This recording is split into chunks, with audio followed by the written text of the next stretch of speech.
Okay, will start with budget 2024। अब budget 2024 से पहले एक बार बेसिक देखते चलो।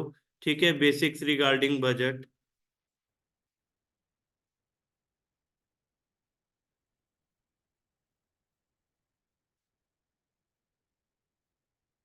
ठीक है, तो first of all budget word से स्टार्ट कर रहे हैं।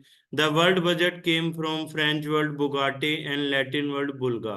बोथ मीन्स लेदर बैग और वॉलेट। ठीक है, बजट जो है ये आम बोलचाल भाषा का वर्ड है। ये आपको वर्ड एज सच ऐसा नहीं है कि कॉन्स्टिट्यूशन में कहीं लिखा मिलेगा। ठीक है, ये जो जनरल पब्लिक में यूज में वर्ड है उस वर्ड की हम बात कर रहे हैं, बजट। ठीक है, बजट वर्ड के रिगार्डिंग आपको बताओ, कॉन्स्टिट्यूशन में मेंशन है आर्टिकल 112 एंड आर्टिकल 202। ठीक है, आर्टिकल 112 है union budget. Article 112 union budget. ठीक है, यूनियन बजट हम देख रहे हैं, यूनियन फाइनेंस मिनिस्टर प्रोवाइड करते हैं। आर्टिकल 202 में है स्टेट बजट। स्टेट बजट अब स्टेट फाइनेंस मिनिस्टर प्रोवाइड करेंगे। ठीक है, और यहाँ जो वर्ड यूज हो रहा है, अब इसको हमने सिंप्लीफिकेशन के लिए बजट बोल दिया। एक्चुअल में वर्ड यूज होता है annual financial statement. Annual financial statement. ठीक है, हमने अपनी समझ के लिए इसको लिख लिया union budget and state budget. ठीक है, अदरवाइज एग्जैक्ट वर्ड जो वहां यूज हो रहा है वो है आपका एनुअल फाइनेंशियल स्टेटमेंट। ठीक है, क्लियर है ये पॉइंट? तो बजट वर्ड का मीनिंग सबको क्लियर है? ठीक है, budget word is derived from French word Bugatti या लैटिन वर्ड बुल्गा, और इसका मीनिंग है लेदर बैग या वॉलेट। ठीक है, नेक्स्ट। क्लियर है ये पॉइंट? कॉन्स्टिट्यूशन में मेंशन है आर्टिकल 112 एंड आर्टिकल 202। 112 जो है आपका यूनियन बजट के रिगार्डिंग है, और 202 है स्टेट बजट। ठीक है, क्लियर है? आगे बढ़े, रिटर्न नेक्स्ट। ठीक है, नेक्स्ट पॉइंट। अब बजट में देखो कुछ कीवर्ड यूज होते हैं, इनको भी फॉलो अप करेंगे। पहले बजट के बेसिक देखते चलो। How India prepares the budget. ठीक है, ओवरऑल बजट का जो प्रोसेस है इसके रिगार्डिंग हम डिस्कस कर रहे हैं। Budget is an estimate of future income और एक्सपेंडिचर। ठीक है, budget is an estimate of future income और एक्सपेंडिचर। ठीक है, budget is an estimate of future income और एक्सपेंडिचर। बजट डॉक्यूमेंट से गवर्नमेंट इस पॉइंट को रखती है कि क्या क्या इनकम के सोर्सेज रहेंगे और कहाँ कहाँ एक्सपेंडिचर रहने वाला है। ठीक है, तो ये मेजर पॉलिसी डॉक्यूमेंट है बजट। ठीक है, मेजरली इसको रेफर करते हैं जो आगे के करंट अफेयर है या पॉलिसी इनिशिएटिव के रिगार्डिंग। पर इस ईयर के जो हम बात करें, लाइक 2024 हो गया, या इससे पहले 2019 या 2014 या 2009, अब ये इलेक्शन ईयर है। इलेक्शन ईयर में हम फॉलो अप करते हैं इंटरिम बजट। Interim budget.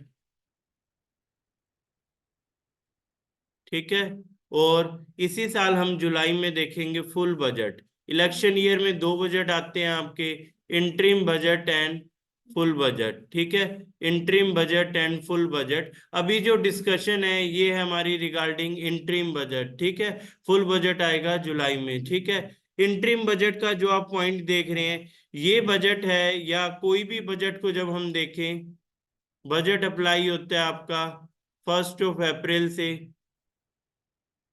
और ये कंटिन्यू रहेगा नेक्स्ट ईयर 31 मार्च तक। ये नॉर्मल फुल बजट की बात कर रहे हैं। अब लास्ट ईयर जो बजट 2023 आया था वो भी अप्लाई कब हुआ था? 1 अप्रैल 2023, और ये जा रहा है 31 मार्च 2024 तक।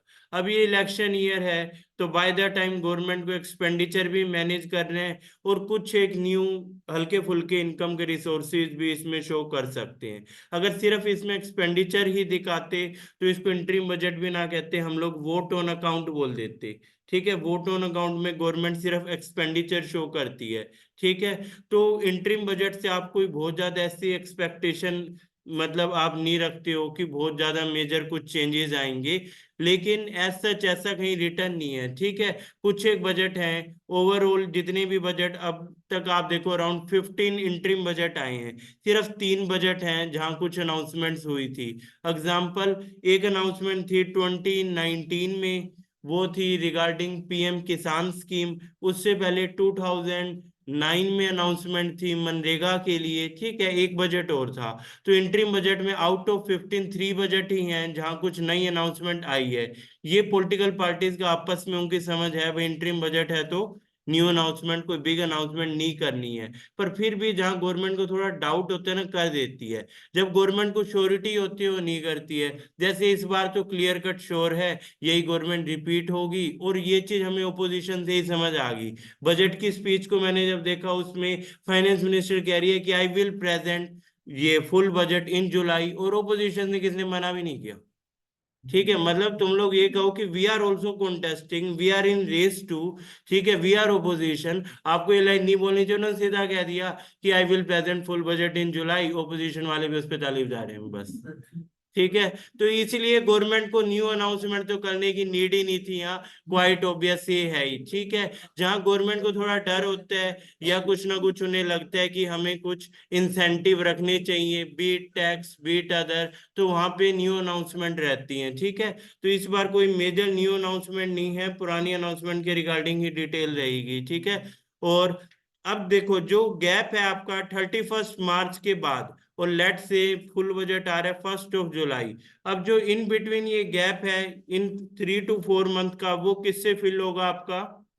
इंटरिम बजट से। ठीक है, तो ये मीनिंग है इंटरिम बजट का। ठीक है, अब इन बिटवीन बेशक कुछ गवर्नमेंट ने एक दो इनिशिएटिव इनकम के भी रख दिए, मेजोरिटी तो एक्सपेंडिचर का ही रहेगा। ठीक है, वो इंटरिम बजट से कवर होगा, और फुल बजट आएगा आपका जुलाई में। और एक और अपडेट आपकी रहती है, जब भी हम बजट की बात करते हैं, बजट से एक दिन पहले सिनेरियो रहता है इकोनॉमिक सर्वे का।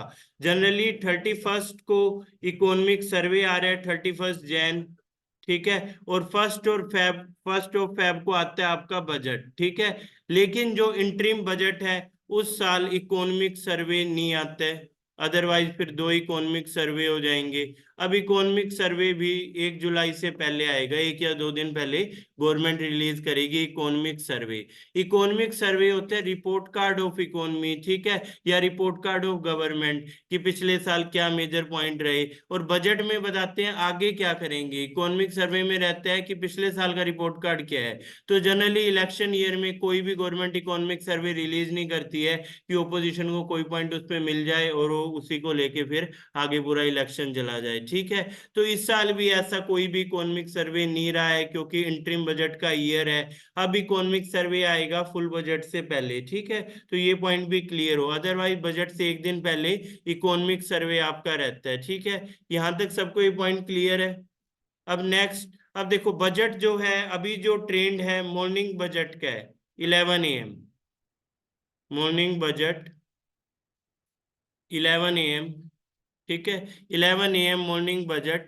अब ओवरऑल जो आप बजट देखते हो मेजर इकोनॉमीज में, जो बजट का प्रोसेस है वो मॉर्निंग बजट का ही रहता है। लेकिन इंडिया में पहले एक ट्रेडिशन था इवनिंग बजट का। ठीक है, इस इवनिंग बजट के ट्रेडिशन को चेंज किया था जब हम देख रहे थे फाइनेंस मिनिस्टर थे यशवंत सिन्हा, और प्राइम मिनिस्टर थे अटल बिहारी वाजपेयी। ठीक है, ईयर था 1999, मतलब 1999 में अनाउंसमेंट हुआ था। 2000 से आप देख रहे हो मॉर्निंग बजट। ठीक है, रीजन इसमें यही था, पहले बजट पूरे वर्ल्ड में देखो मॉर्निंग में आता है, इंडिया में जब बजट प्रोसेस शुरू हुआ था तो ब्रिटिशर ने शुरू किया, और ये बजट आने लगा इवनिंग बजट। ठीक है, इवनिंग बजट का उनका पर्पस ये था, शाम को 5 बजे बजट आता था पहले। और क्योंकि इंग्लैंड में, अगर हम लंदन में देखें तो हमारा जो जीएमटी के अकॉर्डिंग टाइम है उनसे 5.5 घंटे आगे है, तो वो लोग वहां लंदन में बैठ के सुन सकें कि उनके काम का क्या है भारत के बजट में, इसलिए वो लोग इवनिंग बजट देते थे। अब फाइनली डिस्कशन हुआ 1999 में, तो प्राइम मिनिस्टर अटल बिहारी वाजपेयी और फाइनेंस मिनिस्टर थे यशवंत सिन्हा, तो उन्होंने कहा अब हमने अंग्रेजों को थोड़े सुनाना है, ठीक है, अपने यहाँ के लोगों को सुनाना है, तो हमें भी कोई इस लिगेसी को कैरी फॉरवर्ड नहीं करना चाहिए। ठीक है, मॉर्निंग बजट के साथ हमें आना चाहिए, तो इसलिए अब मॉर्निंग बजट का ट्रेडिशन है। ठीक है, क्लियर है ये पॉइंट सबको? ठीक है। नेक्स्ट, अब बजट की डिस्कशन में जो आप देखते हो, एक होता है आपके रिवाइज एस्टिमेट, एक होता है बीई यानी बजट एस्टिमेट। रिवाइज एस्टिमेट को कहते हैं आरई और बजट एस्टिमेट को कहते हैं बीई।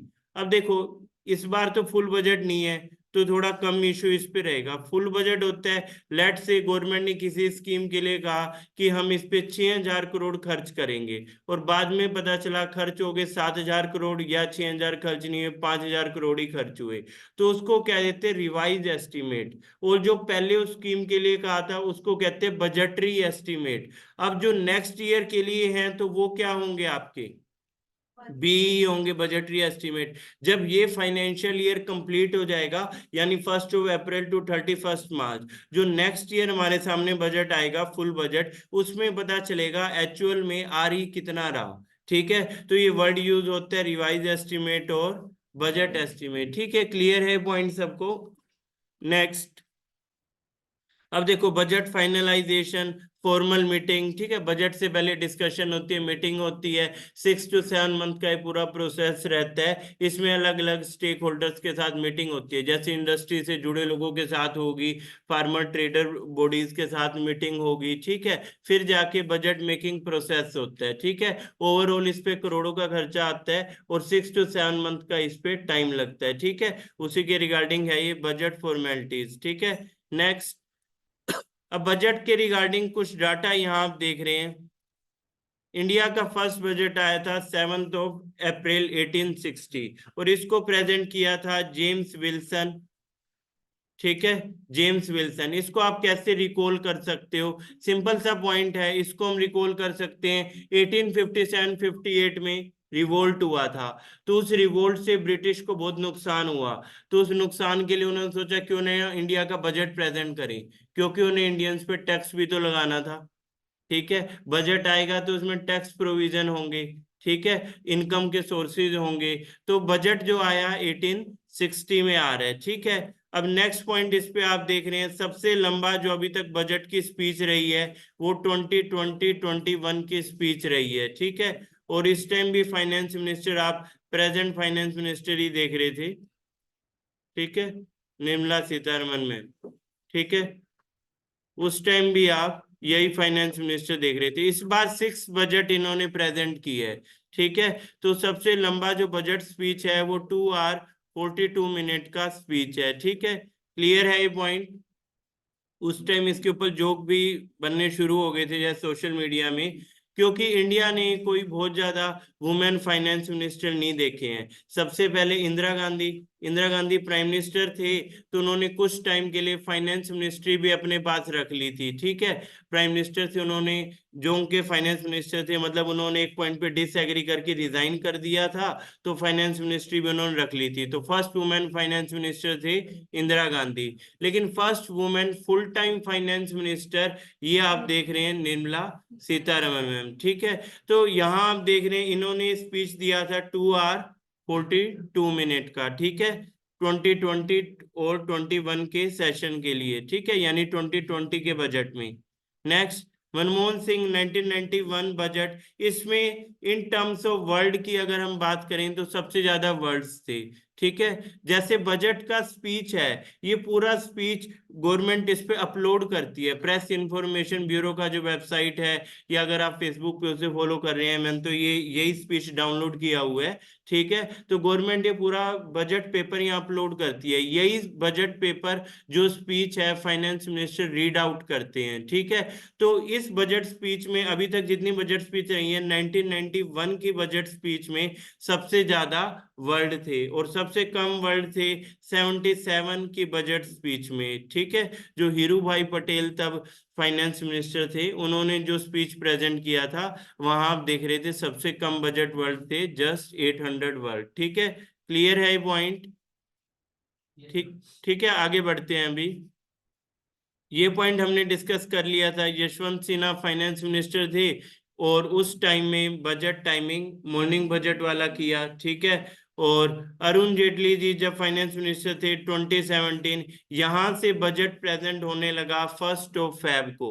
इससे पहले बजट प्रेजेंट होता था last working day of Feb, यानी 28 या 29 फैब। ठीक है, अब ये 1 फैब को इसलिए प्रेजेंट करने लगे सो दैट बजट पास करने का टाइम ज्यादा मिल जाए। अब बजट की स्पीच फाइनेंस मिनिस्टर ने रीड कर ली, दैट डजेंट मीन कि बजट पास हो चुका है। ठीक है, लोकसभा में पास करना होता है, राज्यसभा में तो जस्ट इसको ये डिस्कस ही करना है। ठीक है, तो यहाँ आप देखते हो बजट पास करने के लिए अब टाइम मिल जाता है अराउंड 2 मंथ। फेब का पूरा मंथ है और मार्च का मंथ है, पहले सिर्फ मार्च का मंथ रहता था। तो इसलिए 2017 में हम पढ़ेंगे दो मेजर चेंजेस होंगे। एक तो रेल बजट और यूनियन बजट एक साथ प्रेजेंट हो रहा है, और दूसरा पॉइंट आप देख रहे हो कि यहाँ पे 1 फेब से बजट आ रहा है। ठीक है, तो 2017 के टू मेजर चेंजेस याद रखना, rail budget and union budget एक साथ प्रेजेंट हो रहा है, और दूसरा पॉइंट है कि बजट जो है वो 1 फेब को आ रहा है। इससे पहले मेजर चेंज आपने कब देखा, 1999। इस चेंज में क्या हुआ, मॉर्निंग बजट हो गया। ठीक है, क्लियर है ये पॉइंट।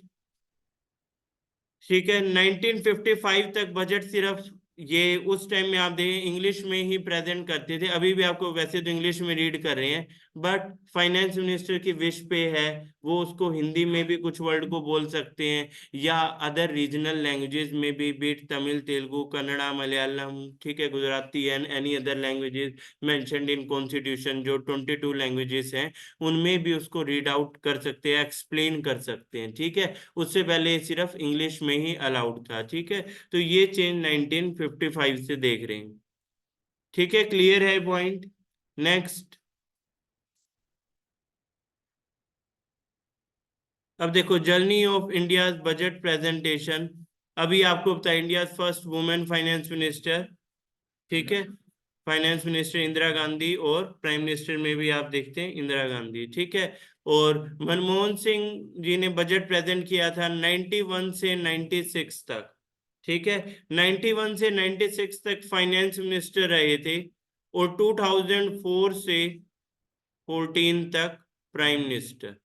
ठीक है, मनमोहन सिंह फाइनेंस मिनिस्टर रहे थे 91 टू 96, और प्राइम मिनिस्टर रहे थे 2004 टू 14। ठीक है, ओवरऑल अगर हम इसके रिगार्डिंग डिस्कस करें तो एक पॉइंट आप और लिख सकते हो, जैसे फाइनेंस मिनिस्टर और प्राइम मिनिस्टर, ठीक है, एफएम प्लस पीएम एक साथ कौन पर्सन रहे हैं, एंड एफएम एंड पीएम यानी अलग टाइम पे रहे हैं, लेकिन कौन कौन पर्सन रहे हैं, finance minister and prime minister, और finance minister and prime minister simultaneously जो एक साथ रहे हैं, इसमें आप नाम देखते हैं। हाँ, इंदिरा गांधी भी और जवाहरलाल नेहरू भी। ठीक है, जवाहरलाल नेहरू एंड इंदिरा गांधी। ठीक है, और finance minister and prime minister अलग अलग टाइम पे, तो यहाँ सबसे पहले मोरारजी देसाई, सबसे ज्यादा बार इन्होंने बजट प्रेजेंट किया है, 10 टाइम्स। इंडिया के लिए सबसे ज्यादा बार बजट प्रेजेंट किया है मोरारजी देसाई। और इसके बाद फिर आप लिख रहे हैं मनमोहन सिंह। ठीक है, इन दोनों पर्सनैलिटीज ने फाइनेंस मिनिस्ट्री भी रखी है, प्राइम मिनिस्टर भी, लेकिन अलग अलग टाइम पे। ठीक है, सेम टाइम पे नहीं। जब ये प्राइम मिनिस्टर बने तब फाइनेंस मिनिस्टर नहीं थे। ठीक है, और जब फाइनेंस मिनिस्टर थे तब प्राइम मिनिस्टर अलग। ठीक है, और यहाँ हमने जवाहरलाल नेहरू इंदिरा गांधी का नेम इसलिए लिखा क्योंकि सेम टाइम पे, ठीक है, कुछ टाइम के लिए इन्होंने फाइनेंस मिनिस्ट्री भी अपने पास रखी थी। ठीक है, क्लियर है पॉइंट।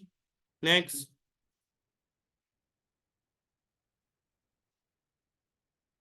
अब देखो कुछ चेंजेस और हैं इंडियन ट्रेडिशन के अकॉर्डिंग। जो प्रेजेंट फाइनेंस मिनिस्टर है निर्मला सीतारमन, इन्होंने बही खाता वाला बजट प्रेजेंट किया। पहले हम ब्रिटिश ट्रेडिशन के अकॉर्डिंग सूटकेस में, एक ब्रीफ केस में बजट पेपर लेके आते थे। ठीक है, अब अपने इधर जैसे जो मेजर डॉक्यूमेंट रहते हैं बही खाता, ठीक है, उसी तरह से हम प्रेजेंट कर रहे हैं। और इवन कोरोना के टाइम के बाद तो आप देख रहे हो डिजिटल बजट आता है, टैब में बजट। अभी बही खाता वाला ट्रेडिशन है, लेकिन उसके अंदर से पेपर नहीं निकलते हैं, टैब निकलते हैं। ठीक है, तो अभी डिजिटल बजट भी आप देख रहे हो। ठीक है, 2020-21 से डिजिटल बजट आ रहा है। ठीक है, क्लियर है ये पॉइंट। ठीक है, नेक्स्ट,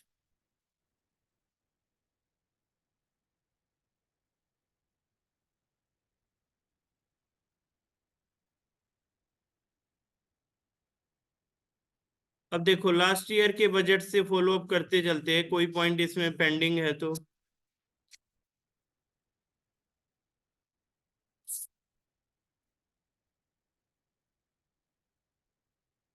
ठीक है,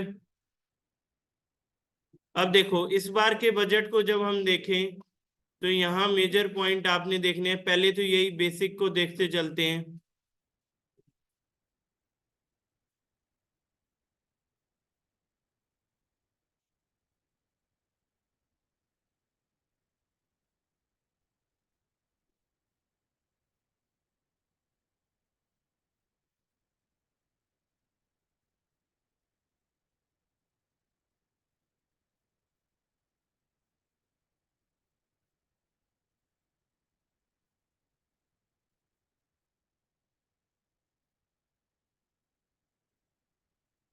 यस, सबसे पहले देखो फर्स्ट पॉइंट ये था, how does N interim budget differ from full budget. तो आपको बताया इलेक्शन ईयर में जो हम बजट देख रहे हैं, इनिशियली हम देखते हैं इंटरिम बजट, ठीक है, फिर वहीं हम जून जुलाई के अराउंड जाके देखते हैं फुल बजट। ठीक है, इंटरिम बजट है, इन बिटवीन जो गैप है उस टाइम में गवर्नमेंट जो बजट बना रही है, यानी 3 to 4 मंथ का बजट, ठीक है, मैक्सिमम आपको मिल जाएगा इसमें 6 मंथ, ठीक है, वो आपका इंटरिम बजट रहता है। नेक्स्ट, ठीक है, अब इसी चीज को आप इंटरिम बजट को यहाँ ये सब हिंदी में एक्सप्लेन किया हुआ है। यूनियन बजट लोकसभा में पूरी चर्चा के बाद इंटरिम बजट में इतना ज्यादा डिस्कशन रिक्वायर्ड नहीं है, और इंटरिम बजट आपका इलेक्शन ईयर में आ रहा है, आम चुनाव से ठीक पहले, ठीक है, इसमें नई योजनाओं की शुरुआत नहीं की जाती है, पहले चली योजनाओं को इम्पोर्टेंट फंड अवेलेबल करवाए जाते हैं। ठीक है, यही सब पॉइंट इसमें रहेंगे। और इस बार आप देख रहे हैं 6 बजट, ठीक है, कॉन्टिन्यूस 6 बजट प्रेजेंट कर रही हैं, ठीक है, full time women finance minister Nirmala Sitharaman. ठीक है, ये 6 बजट है, और ये इंटरिम बजट के साथ इस बार की बजट स्पीच सबसे शॉर्टेस्ट भी रही। ठीक है, इंटरिम बजट था, इसमें ज्यादा अनाउंसमेंट और एक्सप्लेन करने की नीड नहीं थी।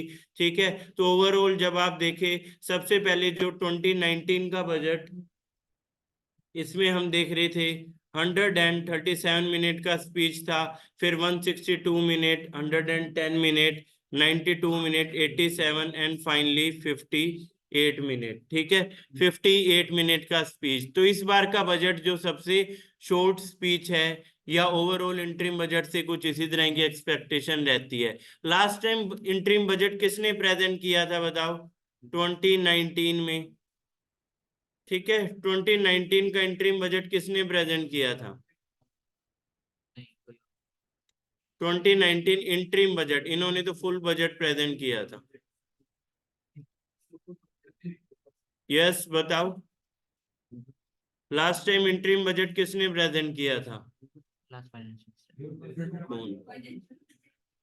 देखो, अरुण जेटली तो उस टाइम बीमार चल रहे थे, तभी तो नेक्स्ट टाइम के लिए फिर कंटिन्यू नहीं, और अब तो आप देख रहे हैं उनका डेथ भी हो चुका है। ठीक है, ये उस टाइम में बजट प्रेजेंट किया था Piyush Goyal.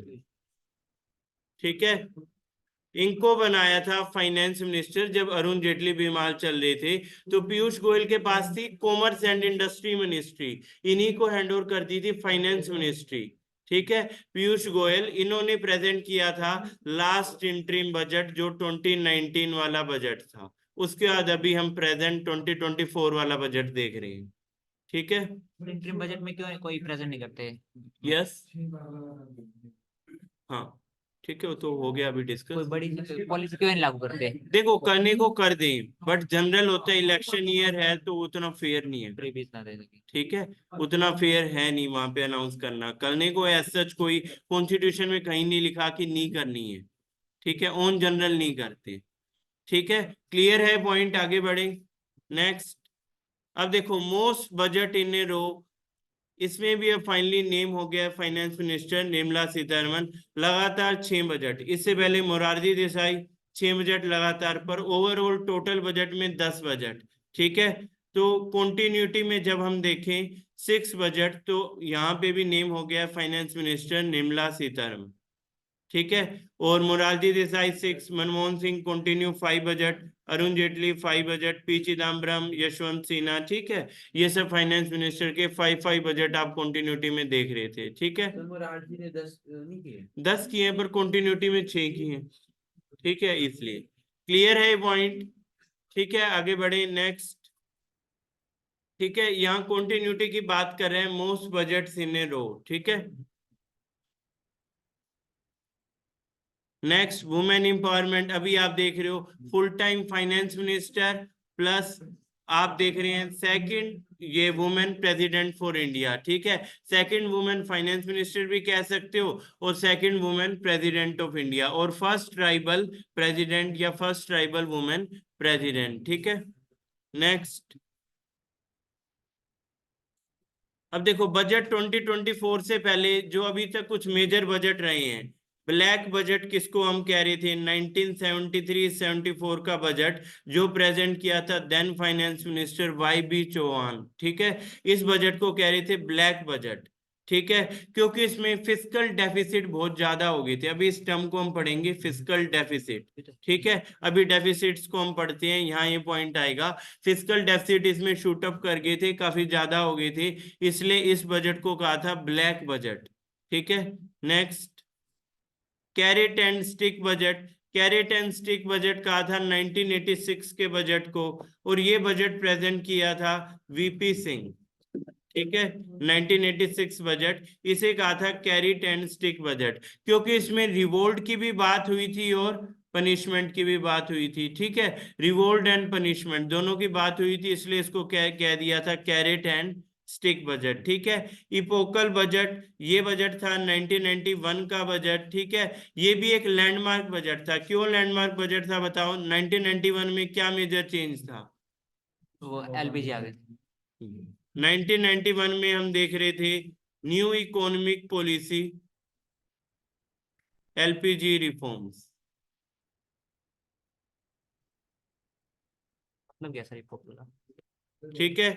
New economic policy, LPG reforms, liberalisation, privatisation and globalisation. Father of privatisation in India हम किसे कहते हैं? मनमोहन सिंह। क्योंकि वैसे पढ़ने को बहुत एग्जांपल मिल जाएंगे कि ये प्राइवेट वो प्राइवेट, पर एक्चुअल में जिसने किया वो यही थे एज अ फाइनेंस मिनिस्टर, ठीक है। जब PM बने तो कम्युनिस्ट के साथ मिलकर गवर्नमेंट बनाई थी, तो इनके हैंड उतने ओपन थे नहीं। पर फाइनेंस मिनिस्ट्री में आप देखो, अभी तक भी हम देखें कोई एक गवर्नमेंट का बैंक जो प्राइवेट हुआ है या गवर्नमेंट की कंपनी आगे जाके प्राइवेट बैंक बनी है, तो वो सिर्फ और सिर्फ फाइनेंस मिनिस्टर मनमोहन सिंह जी ने करी है। आज आप एक बैंक देखते हो, एक्सिस बैंक, ठीक है, पहले वो गवर्नमेंट की कंपनी थी UTI, unit trust of India. Even first mutual fund की कंपनी थी गवर्नमेंट की। 1993-1994 तक उसको UTI बैंक बना दिया। बाद में उसमें एक स्कैम हुआ था, तो उस बैंक ने अपनी रीब्रांडिंग करी और आज उस बैंक को हम कहते हैं एक्सिस बैंक। वो अपने आप में एक ही ऐसा एग्जाम्पल है जो हम कह रहे हैं गवर्नमेंट से प्राइवेट, ठीक है, बहुत कम ऐसे एग्जाम्पल। और इन्हीं के टाइम में SBI का जो 100% स्टेक गवर्नमेंट के पास था, वो कम करके 60s में ले आए थे, ठीक है, जिसको हम कहते हैं डिसइन्वेस्टमेंट, ठीक है। गवर्नमेंट जो है, अब जिन लोगों को नहीं पता उनके अकॉर्डिंग लगता है कि डिसइन्वेस्टमेंट मीन्स, उन्हें लगता है कि वो सरकार बेच रही है कंपनियां, और जो पढ़ा लिखा है या MBA एस्पिरेंट है सब, उन्हें पता है डिसइन्वेस्टमेंट मींस इकोनॉमिक रिफॉर्म्स, ठीक है। और गलती से तुमने इंटरव्यू में बोल दिया डिसइन्वेस्टमेंट बेच रही है, तो ठीक है, पता नहीं फिर क्या होगा तुम्हारा, ठीक है। इंटरव्यू से वहीं धक्के मार के बाहर निकाल देंगे, बोले कैसे कैसे लोग आ जाते हैं, ठीक है। इकोनॉमिक रिफॉर्म्स तक नहीं पता तो फिर कुछ बात ही नहीं कर सकते। जब इतना ही नहीं पता, disinvestment is major part of budget and that too is economic reform, ठीक है।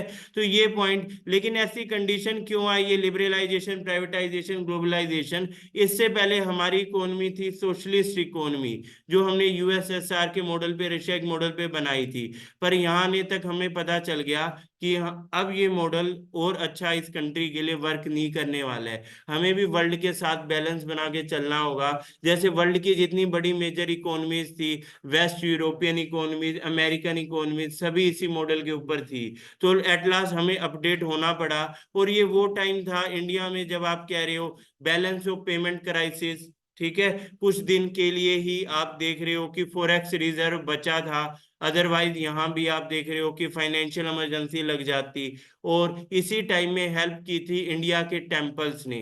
आज को टेम्पल बने लोग क्वेश्चन कर लेते हैं, टेम्पल्स ने इंडिया को रेस्क्यू किया था, इन्हीं का सोना गिरवी रख के सरकार ने बदले में पैसा लिया था। तो ये वही टाइम है। तो लास्ट में हमें आना पड़ा एलपीजी रिफॉर्म्स की तरफ। ठीक है, क्लियर है ये पॉइंट।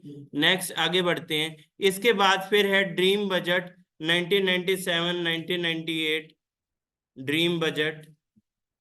ठीक है, अब ये ड्रीम बजट इसलिए कहा था टैक्स रेट को, जो ओवरऑल इसका एनालिसिस आया था टैक्स रेट को स्लो करना उसके रिगार्डिंग। ठीक है, इसलिए इसको ड्रीम बजट कह दिया था।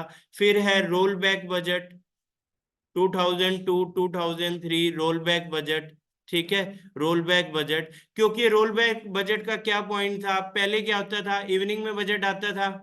ठीक है, तो कुछ लोगों को इश्यू है तो रात तक प्रोटेस्ट हो रहे हैं और सुबह तक कोई प्रोविजन उसके वापस भी हो गई। ठीक है, अभी क्या था, मॉर्निंग बजट कर दिया, तो मॉर्निंग बजट के साथ क्या है, सुबह बजट आया, शाम तक प्रोटेस्ट हो गई, रात को गवर्नमेंट ने कहा ये वाली चीज अप्लाई नहीं करेंगे, तो उसको क्या कह दिया, रोल बैक बजट। क्योंकि कुछ प्रोविजन के ऊपर क्या रहेगा, मान लो कंसर्न हो गया, प्रोटेस्ट हो गई, वॉयलेंस उसको लेकर हो रहा है, तो गवर्नमेंट ने अनाउंस कर दिया इनमें से ये प्रोविजन अप्लाई नहीं होंगे, क्योंकि कंट्री अभी बहुत बड़े रिफॉर्म्स के लिए रेडी नहीं था। और ये वही टाइम था जब सही ढंग से सारे सेक्टर ओपन हो रहे थे, be it telecom sector, aviation sector, ये सब 2000 में ओपन हुए। ठीक है, सभी कंपनीज के लिए मोनोपोली जो सिर्फ गवर्नमेंट कंपनी की थी, जिस वजह से सर्विसेज सफर कर रही थी, वो कहीं ना कहीं यहाँ जाके एंड हुई। ठीक है, तो ये एक रोल बैक बजट के रूप में भी इसको याद रख रहे हैं। ठीक है, next millennium budget. Millennium budget है 2000 वाला बजट। ठीक है, इसमें इंडिया का road map, growth of Indian IT industry show किया गया, इसलिए इसको कहा मिलेनियम बजट। ठीक है, और सबसे बड़े जो मेजर चेंजेस अब तक आए हैं वो किस बजट में आए थे, आफ्टर 1991 2021, 2021 के बजट को कहा था once in a century budget. वो इंडिया को नेक्स्ट शेप देने के लिए था। ठीक है, once in a century budget कहते हैं 2021 के बजट को, क्योंकि यहाँ जो रिफॉर्म्स आए उसी के ऊपर अभी सारा बेस है। ठीक है, अभी बजट उन्हीं रिफॉर्म्स के ऊपर रहता है। ठीक है, तो 2021 के बजट को कह रहे हैं once in a century budget. ठीक है, क्लियर है पॉइंट सबको। ठीक है, नेक्स्ट। अब इसके बाद कुछ एक मेमोरेबल बजट स्पीचेज हैं। ठीक है, इसको फिर फॉलो अप करेंगे अगर टाइम रहा तो। Budget jargon simplified for you, इसमें देखो क्या है, एक पॉइंट अभी आपके सामने आया था, फिस्कल डेफिसिट। देखो डेफिसिट का क्या पॉइंट है। ठीक है, इसके लिए पहले आप एक स्ट्रक्चर देखते चलो।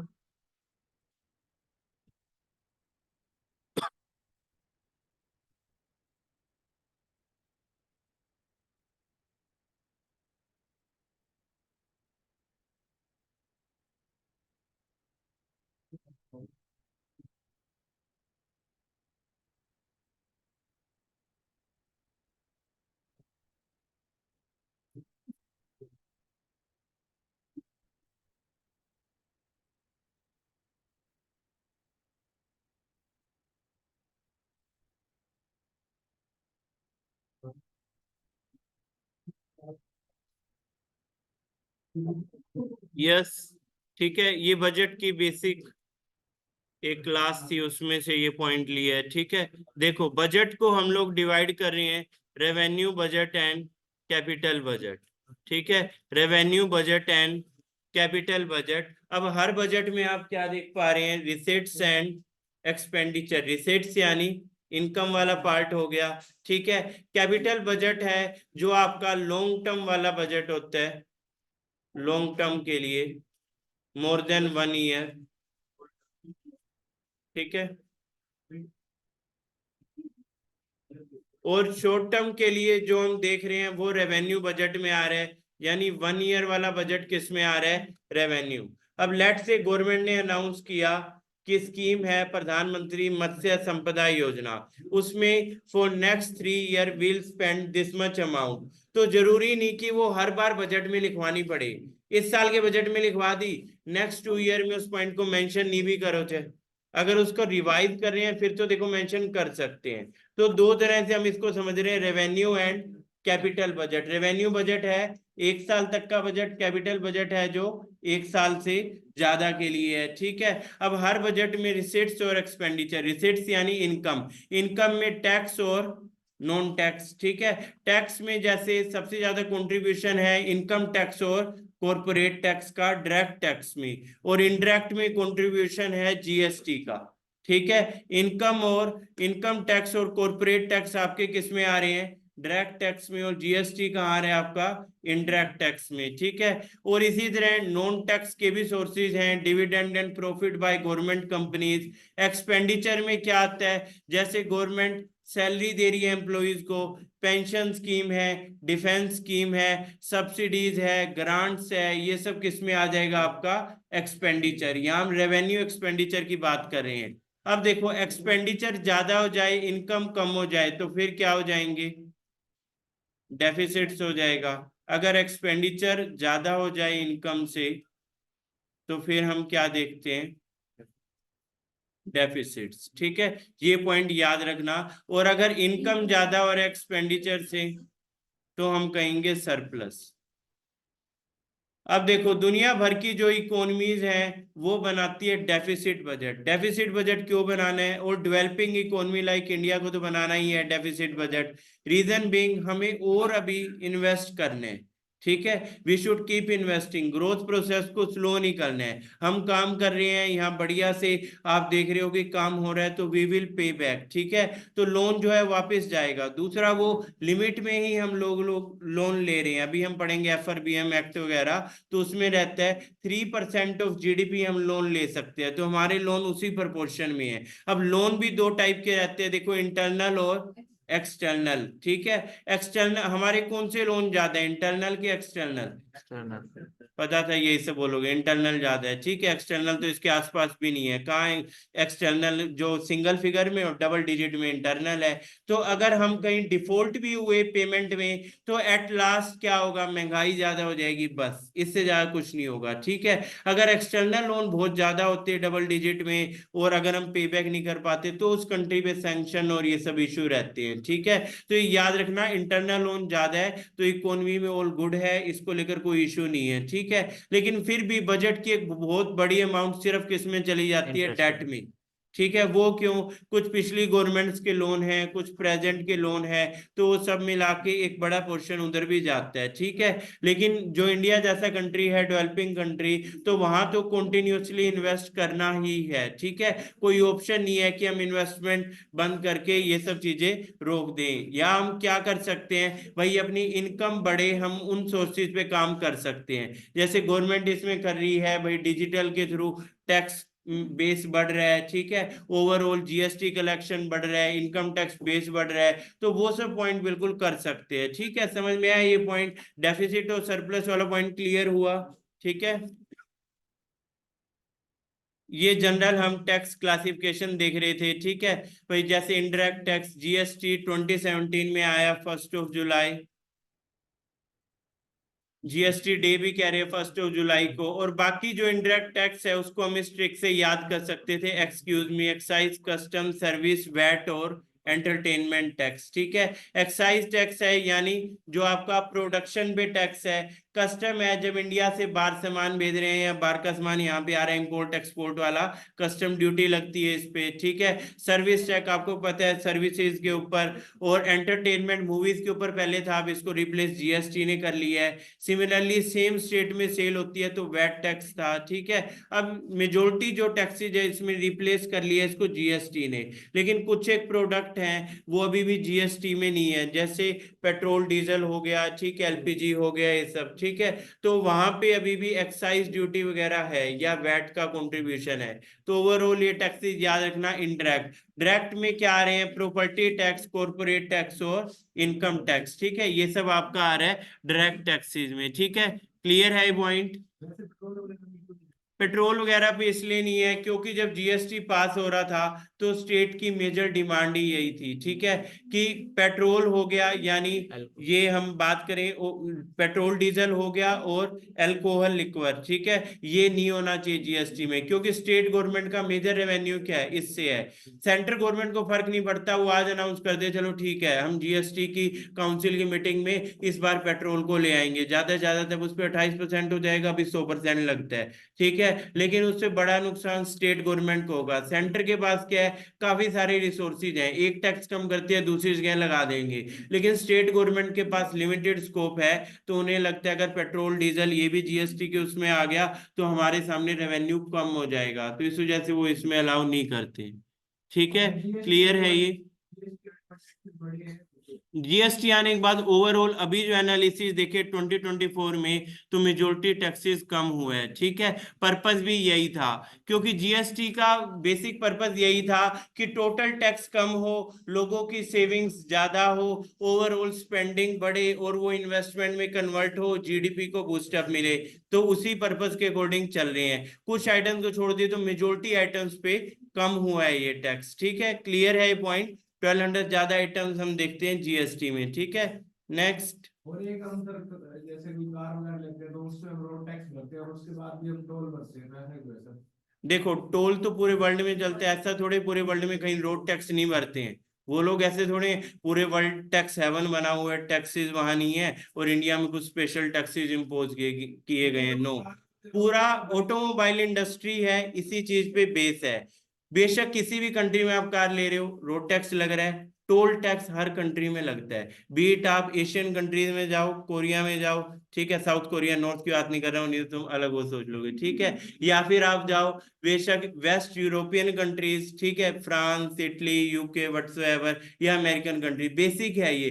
टोल का क्या है, आप देखते हो अगर कोई कहे भाई टोल नहीं, गवर्नमेंट ने इस पे एक पॉलिसी बनाई थी पीपीपी पे, पब्लिक प्राइवेट पार्टनरशिप, टोल को लेकर काफी सारे मॉडल है, बीओटी मॉडल है, अलग मॉडल, तो उससे कंपनीज को टेंडर होता है, वो इतना नहीं है आपने एक बार गाड़ी ली टैक्स आपने पे कर दिया, तुम सोचो 15 साल में गाड़ी चलाऊंगा और गवर्नमेंट एक्सप्रेस वे भी मुझे बना के दे उसी टैक्स से, वो पॉसिबल नहीं है, इंडिया क्या किसी भी कंट्री के लिए वो पॉसिबल नहीं है, तो इसलिए टोल टैक्स अलग होता है, पर ऑप्शन होते हैं, किसी को टोल नहीं भरना तो आज क्या जीपीएस में है, ठीक है, तुम खराब रास्ते से ले जाओ, मना थोड़े की है, ठीक है, अगर तुम ये कैपेबल हो तुम जा रहे हो तो फिर ठीक है टोल भरो, या फिर कोई टोल में जैसे 80 किलोमीटर की टेरिटरी में उसको भी ऑप्शन मिलते हैं, भाई उसके लिए कुछ कार्ड बन जाएगा, उसको नहीं भरना टोल, तो ये सारे ऑप्शन होते हैं, उन्हीं को कंसीडर करके ही है, ठीक है, क्लियर है पॉइंट। बाकी इसको कभी टैक्स के डिस्कशन में और अच्छे से करेंगे डिस्कस, ठीक है, अभी बजट तक हमें आना है, ठीक है, क्लियर है ये पॉइंट। नेक्स्ट, अब इस साल की बजट की डिस्कशन पे आते हैं।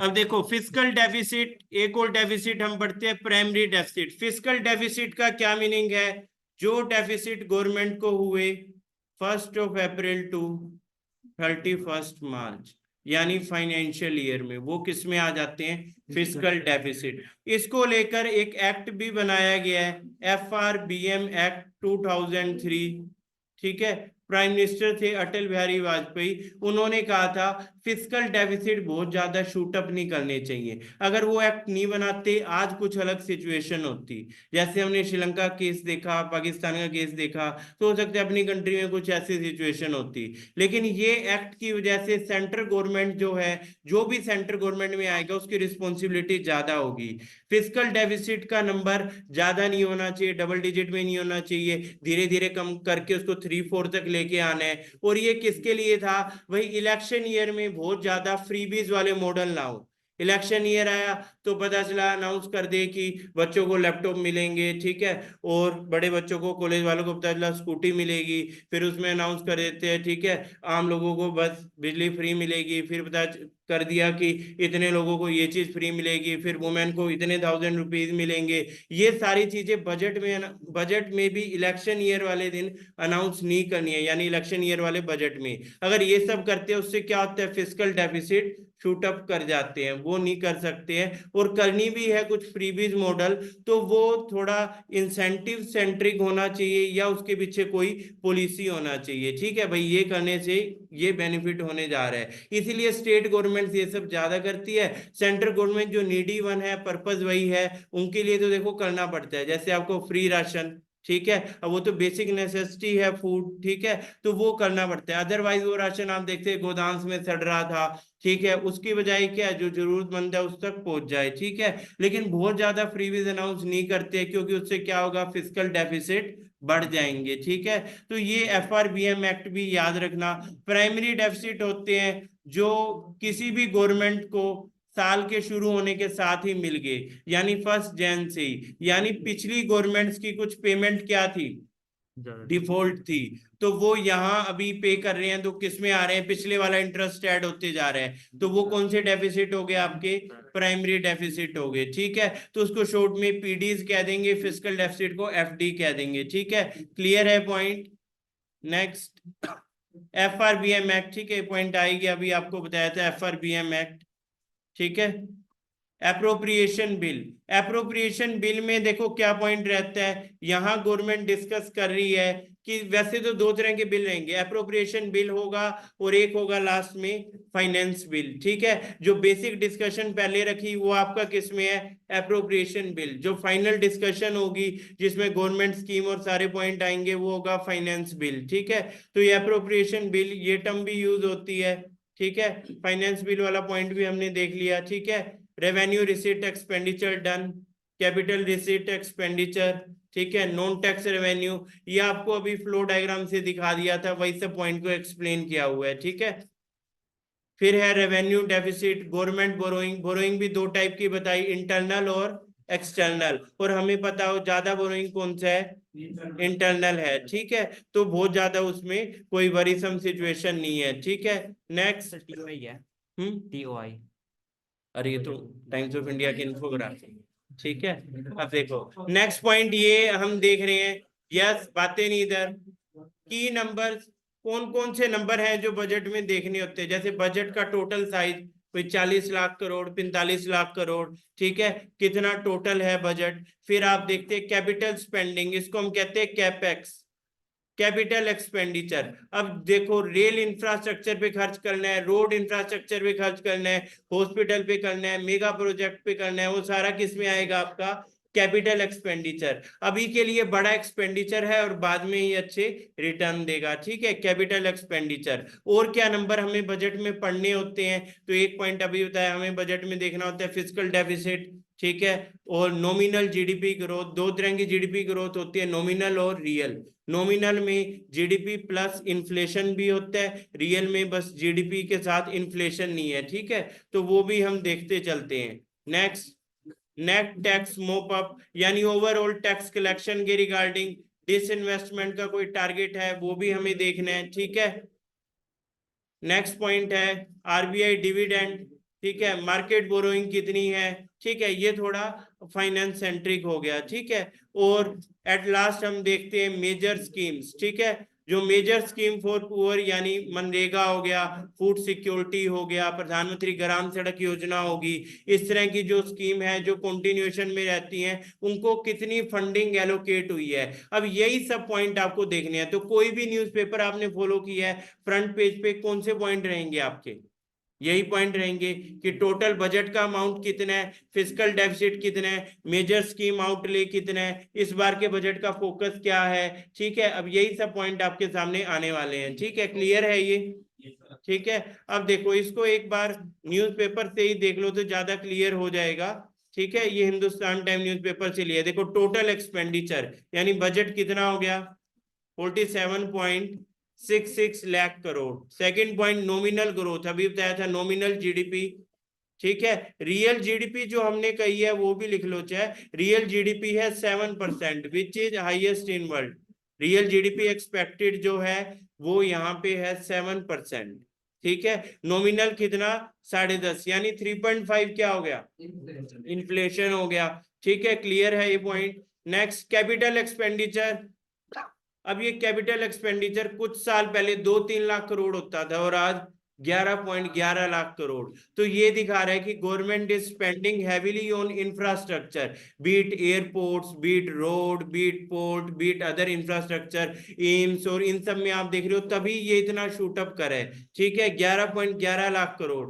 ठीक है, और फिर आप देख रहे हैं टैक्सेस से कितना आएगा, 38.31 लाख करोड़, जिसमें से 21 लाख करोड़ डायरेक्ट टैक्सेस से आएगा और 16 के अराउंड आपका आएगा इनडायरेक्ट टैक्सेस से। ठीक है, ये सब पॉइंट आप इस पे देख रहे हैं। डिसइन्वेस्टमेंट का टारगेट, ठीक है, वैसे भी इलेक्शन ईयर तो इसमें कोई बहुत बड़ा टारगेट नहीं रखना था, 50,000 करोड़। ठीक है, और powering youth 1 lakh crore corpus. ठीक है, और 50 ईयर इंटरेस्ट फ्री लोन भी मिलेगा स्टेट गवर्नमेंट को, ये भी पॉइंट इधर मेंशन है। ठीक है, क्लियर है ये सब पॉइंट। Next, fiscal deficit 5.1%। ठीक है, ये तो प्रेजेंट ईयर के लिए है और आगे के लिए गवर्नमेंट टारगेट कर रही है 4.5। अब फिस्कल डेफिसिट बहुत बढ़ गए थे ड्यूरिंग कोरोना ईयर 2020-21 में, उससे पहले हम 4 में ऑलरेडी आ गए थे, 4% में चल रहे थे। उस साल शूटअप हो गए 9% हो गया, क्योंकि उस साल गवर्नमेंट को इनकम नहीं हुई। अब पैसा उधारी में लेना पड़ेगा, कंट्री को इसेंशियल एक्सपेंडिचर तो करना है, और अगर गवर्नमेंट स्पेंड नहीं करेगी तो जीडीपी नहीं बनेगी। ठीक है, और ओवरऑल लोगों के लिए इकोनॉमिक अपॉर्चुनिटीज क्रिएट नहीं होंगी, तो इस वजह से ये शूट अप कर गया था। दोबारा कम होते होते 5% और आगे 4.5 पे आ जाएगा। ठीक है, और ग्रोस बोरोइंग कितनी, 14.13 lakh crore, which is 8.43% lower than last year. ठीक है, तो ये सारा पॉइंट, परसेंटेज याद नहीं हो चाहे, ये बेसिक पॉइंट आपको क्लियर हो। ठीक है, क्लियर है ये मेजर पॉइंट। अब ये देखो, ये हाईलाइटेड पॉइंट थे जो हर बजट में नंबर्स हमें देखने होते हैं। ठीक है, अब कुछ और मेजर हाईलाइट देखते चलते हैं, फिर 1 बाय 1 डिस्कस करेंगे। देखो इसमें क्या पॉइंट है आपका, budget highlight, government to launch scheme to help middle class to build own house, 2 crore more rural houses. 3 crore government ने ऑलरेडी बनाए हैं। ठीक है, 3 करोड़ बना चुके हैं। ठीक है, और अभी आगे कह रहे हैं 2 करोड़ हाउसेज और बनाएंगे। इसके लिए एक स्कीम लेके आएंगे कि जिन लोगों के पास घर नहीं है, मिडिल क्लास फैमिलीज में, पुअर फैमिलीज में, जो रेंटेड हाउसेज में रह रहे हैं, उनके लिए कुछ प्रोविजन होंगे। ठीक है, तो 2 करोड़ हाउसेज और ज्यादा बनने जा रहे हैं, और इन सब के लिए स्कीम है प्रधानमंत्री आवास योजना। ठीक है, PMAY स्कीम इसमें रहेगी आपकी, प्रधानमंत्री आवास योजना। ठीक है, आवास योजना आपकी आई थी 2015 में, 2015 में ये स्कीम लॉन्च हुई थी। ठीक है, क्लियर है point. Next, government to set up more medical colleges by utilising existing hospital infrastructure. अब गवर्नमेंट ये चाह रही है इंडिया में जो ओवरऑल मेडिकल इंफ्रास्ट्रक्चर है, कोरोना के बाद दुनिया भर की गवर्नमेंट इस पे काम कर रही है कि उसको अपग्रेड करें। MBBS की सीट्स हर साल बढ़ा रहे हैं। ठीक है, न्यू एम्स सैंक्शन हो रहे हैं अंडर प्रधानमंत्री स्वास्थ्य सुरक्षा योजना। ठीक है, अभी इसमें आएगा, एट प्रेजेंट कंट्री में 20 के अराउंड एम्स हैं। ठीक है, तो ये सारी चीज आप इसके साथ ही देख रहे हैं। Government to withdraw disputed direct tax demand of 25,000 crore. ठीक है, effort of value addition in agriculture sector and increasing farmer income. Government to expand electric vehicle. Electric vehicle वाला पॉइंट आपका आता है जब हम, एक तरह से एक कंसेप्ट होता है ग्रीन ग्रोथ। तो ग्रीन ग्रोथ के अंदर हम देखते हैं, ग्रीन ग्रोथ में हम देख रहे हैं, जैसे इसमें एक पॉइंट हो गया ग्रीन मोबिलिटी, तो ग्रीन मोबिलिटी में आ जाता है इलेक्ट्रिक व्हीकल। इलेक्ट्रिक व्हीकल के लिए अब देखो सब्सिडी वाला पूरा एक स्कीम है, फेम स्कीम है इसके लिए। अब यही पॉइंट है, जैसे आप जो क्वेश्चन पूछ रहे हो उससे यहाँ भी रिलेट कर सकते हैं। कई बार क्या होता है, सोशल मीडिया पे कुछ इन्फ्लुएंसर्स होते हैं, ठीक है, नॉलेज नहीं है और कोई पॉइंट रख दिया। अब उसमें वही है, एक कहावत होती है ना, सुनता भी दीवाना कहता भी दीवाना, दोनों एक जैसे हैं। सुनने वाला भी ऐसा ही मूर्ख और कहने वाला तो है ही। तो उसमें वही पॉइंट होता है, उसने कह दिया, एक एग्जांपल लिया था इन्फ्लुएंसर का, किसी ने मुझे वीडियो शेयर किया कि फॉर्च्यूनर गाड़ी का एग्जांपल लिया, तो उसने कहा फॉर्च्यूनर पे 28% GST प्लस उस पे 13% ये, 12% ये, नेट इफेक्टिव टैक्स 50%। अब अच्छा हुआ ऐसे लोग कभी शॉपिंग करने नहीं जाते, वहां लिखा हो डिस्काउंट 50% प्लस 30% प्लस 20%, तो ये तो लड़ाई करके फ्री में ले आए, बोले देखो हो गया 100। उन्हें कौन बताए? 30% के बाद 10% है, which is 30% of 10%, so it is equivalent to 33%, not 40। अब उसके बाद 10 है तो फिर 33 का 10 होगा विच इज 3.3, तो कितना होगा? 36.3, ना कि 50। और फिर वो कह रहा है फॉर्च्यूनर जैसी गाड़ी पे इतना 50 तो है नहीं। पहली बात, पहले तो उसको कैलकुलेशन नहीं आती, उसे पता ही नहीं कि ये टैक्स के ऊपर जो टैक्स होता है कंसेप्ट क्या होता है। सेकंड पॉइंट, अब फॉर्च्यूनर जैसी गाड़ी ले रहे हैं तो वो कौन ले रहा है? गरीब लोग, जिसकी पहली गाड़ी है वही लेने जा रहे हैं फॉर्च्यूनर। Yes sir. ठीक है, वही फिर ऐसे फॉर्च्यूनर वाले हों तो फिर देश में कोई दिक्कत है ही नहीं। ठीक है, अब जो बेसिक गाड़ी है वो कौन सी गाड़ी होगी? बिलो ऑल्टो ड्राइवर 10 लाख रहेगी। ठीक है, यानी 10 लाख के सेगमेंट से कम। तो गवर्नमेंट ने प्रमोट करना है इलेक्ट्रिक व्हीकल को, तो सब्सिडी फॉर्च्यूनर पे दे के इलेक्ट्रिक व्हीकल पे दे, जिससे इन्वायरमेंट के लिए भी अच्छा हो और ओवरऑल जो लोग अफोर्डेबल गाड़ी की सोच रहे हैं उनके लिए भी अच्छा हो। तो इसलिए गवर्नमेंट को सब्सिडी किधर देनी पड़ती है? इलेक्ट्रिक व्हीकल पे, ना कि तुमको भाई फॉर्च्यूनर पे टैक्सेस कम कर दो। इवन और बढ़ाने चाहिए, वी शुड सजेस्ट, वो कैपेबल है उनके ऊपर टैक्सेस और बढ़ाओ और छोटी गाड़ी कम करो। ठीक है, जो 50 लाख की गाड़ी ले सकता है 55 की भी ले सकता है। ठीक है, और जो 10 लाख गाड़ी ले रहा है उसके लिए 10 लाख एक बड़ा अमाउंट है। तो यहाँ पे वही पॉइंट रहता है, इलेक्ट्रिक व्हीकल के लिए स्कीम है फेम स्कीम, और यहाँ पॉइंट आता है ग्रीन मोबिलिटी। ठीक है, ग्रीन मोबिलिटी।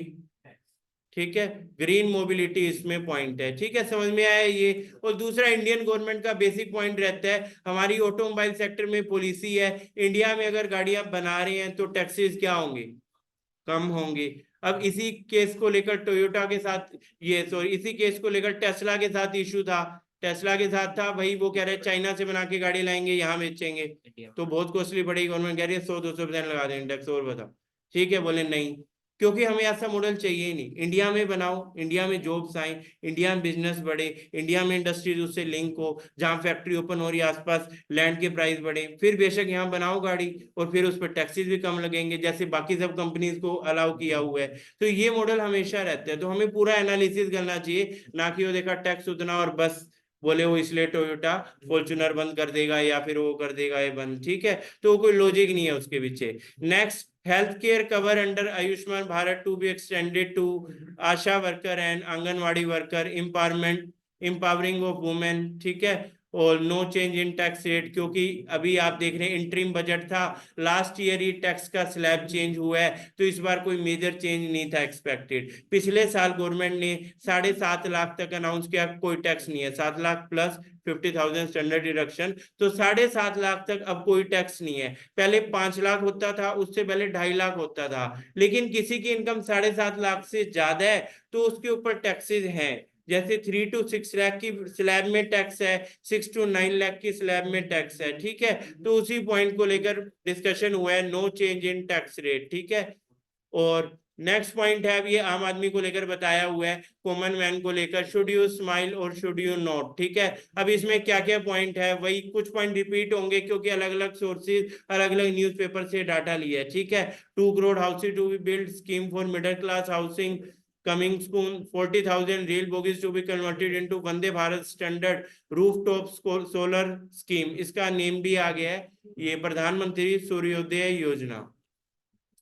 ठीक है, ये राम मंदिर की इनॉग्रेशन के साथ ये स्कीम अनाउंस की थी, प्रधानमंत्री सूर्योदय योजना, roof top solar scheme, 1 crore. ठीक है, 1 करोड़ पीपल के लिए स्कीम रहने वाली है। इसमें majority lower middle class and poor, उन लोगों को टारगेट करेंगे। ठीक है, 300 यूनिट्स बिजली भी इसके साथ फ्री का पॉइंट रहेगा। ठीक है, अंडर दिस स्कीम। ठीक है, प्रधानमंत्री सूर्योदय योजना, ठीक है, 2024 का एक मेजर स्कीम है। ठीक है, 2024 की मेजर स्कीम है, रूफ टॉप सोलर स्कीम। ठीक है, क्लियर है, आगे बढ़े। यस, ठीक है, रिटर्न। नेक्स्ट, अब देखो एक और न्यूज़पेपर से हम देखें, no change in personal income tax slab, no tax liability up to 7 lakh income, no change in corporate tax, GST collection double, 11.8 crore farmer provided assistance, government to expand EV ecosystem, new bio manufacturing scheme, tourism project. अब government ने इसमें क्या है, tourism को develop करेंगे। जैसे एक example इसमें लिया है लक्षद्वीप। ठीक है, गवर्नमेंट ने इसमें हाईलाइट करके लिखवाया है कि लक्षद्वीप में टूरिज्म को बूस्ट अप करेंगे, ठीक है। Housing scheme for those in slums, ठीक है, ये पॉइंट तो रिपीट हो चुका है, ठीक है। आगे बढ़ेंगे, क्लियर है ये, ठीक है। नेक्स्ट,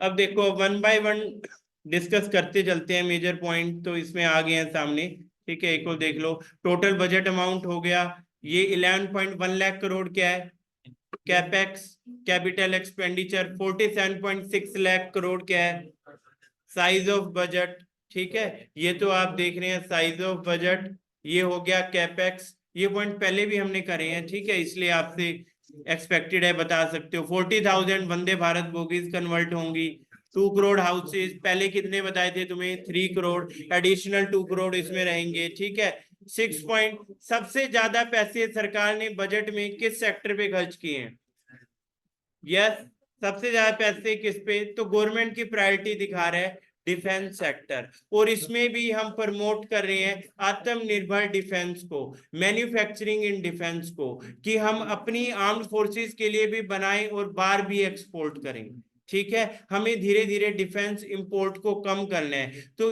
प्रेजेंट बजट में सबसे ज्यादा अगर किसी एक सेक्टर के ऊपर आप देख रहे हैं फंड एलोकेटेड है, तो किसको है, वो डिफेंस सेक्टर को, ठीक है। क्लियर है ये, ठीक है। Next, 1 lakh crore for research innovation, क्योंकि रिसर्च इनोवेशन पे पिछले बजट से ही फोकस आप देख रहे हो, तो इस बार भी ये बजट भी उसी की कंटिन्यूटी में ही है, तो यहां भी फोकस रिसर्च इनोवेशन के ऊपर, ठीक है, 1 लाख करोड़, ठीक है।